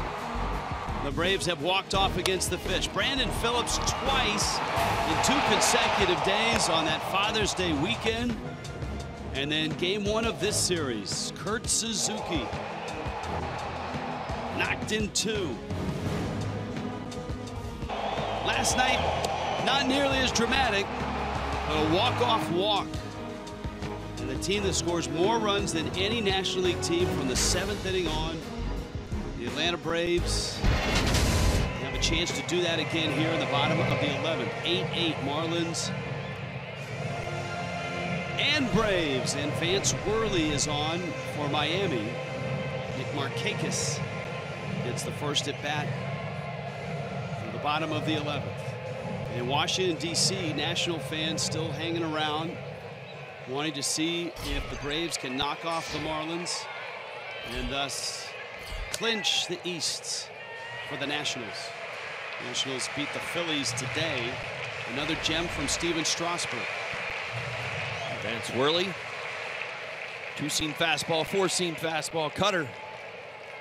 That knuckle curve as well.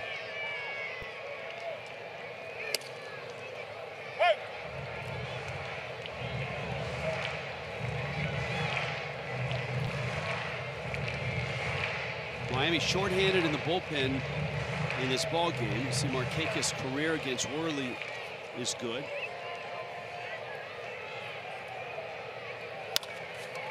Roller to shorts. Rojas gathers and throws him out. So that's first out of the 11th. Tyler Flowers has hit the ball hard all day long. I know that sounds like a recording, but he just keeps doing it. 2 hard-hit singles, lined out to right. His last time up, he smoked a grounder to third that drove in a run.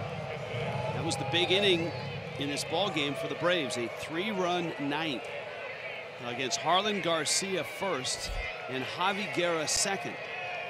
Those were the 2 arms that Don Mattingly had to try to close the game. That one's going to find left field. Flowers again. First pitch swinging, and he's done it all day. Yeah, he's been very aggressive at the front end of these at-bats. To the box ready to hit. Might change it now. It's worked all day. His first pitch, cut fastball to his liking and rips it into left field. I feel like I've said that a few times today. I have. The winning run is on first base. And a pinch run. Tyler Flowers. It's like Micah Johnson. Yes, it is.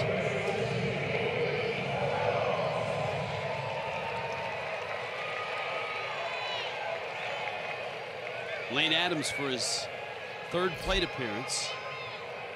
And Worley chases him back.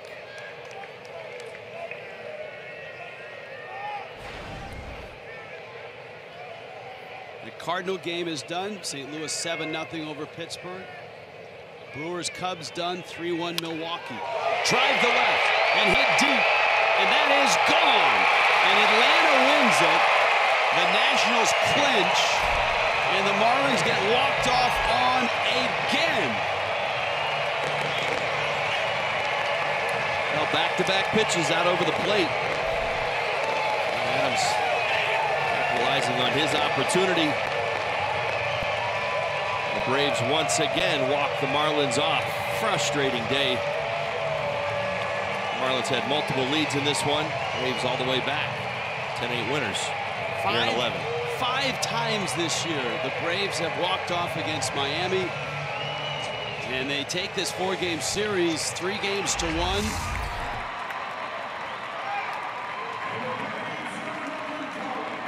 Just a fastball, and Lane Adams jumped all over it.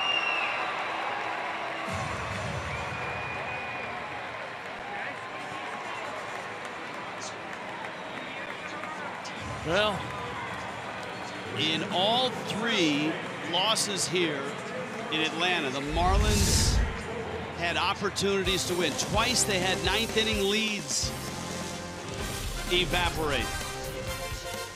And here, 10-8 the final. Marlins Live is coming up.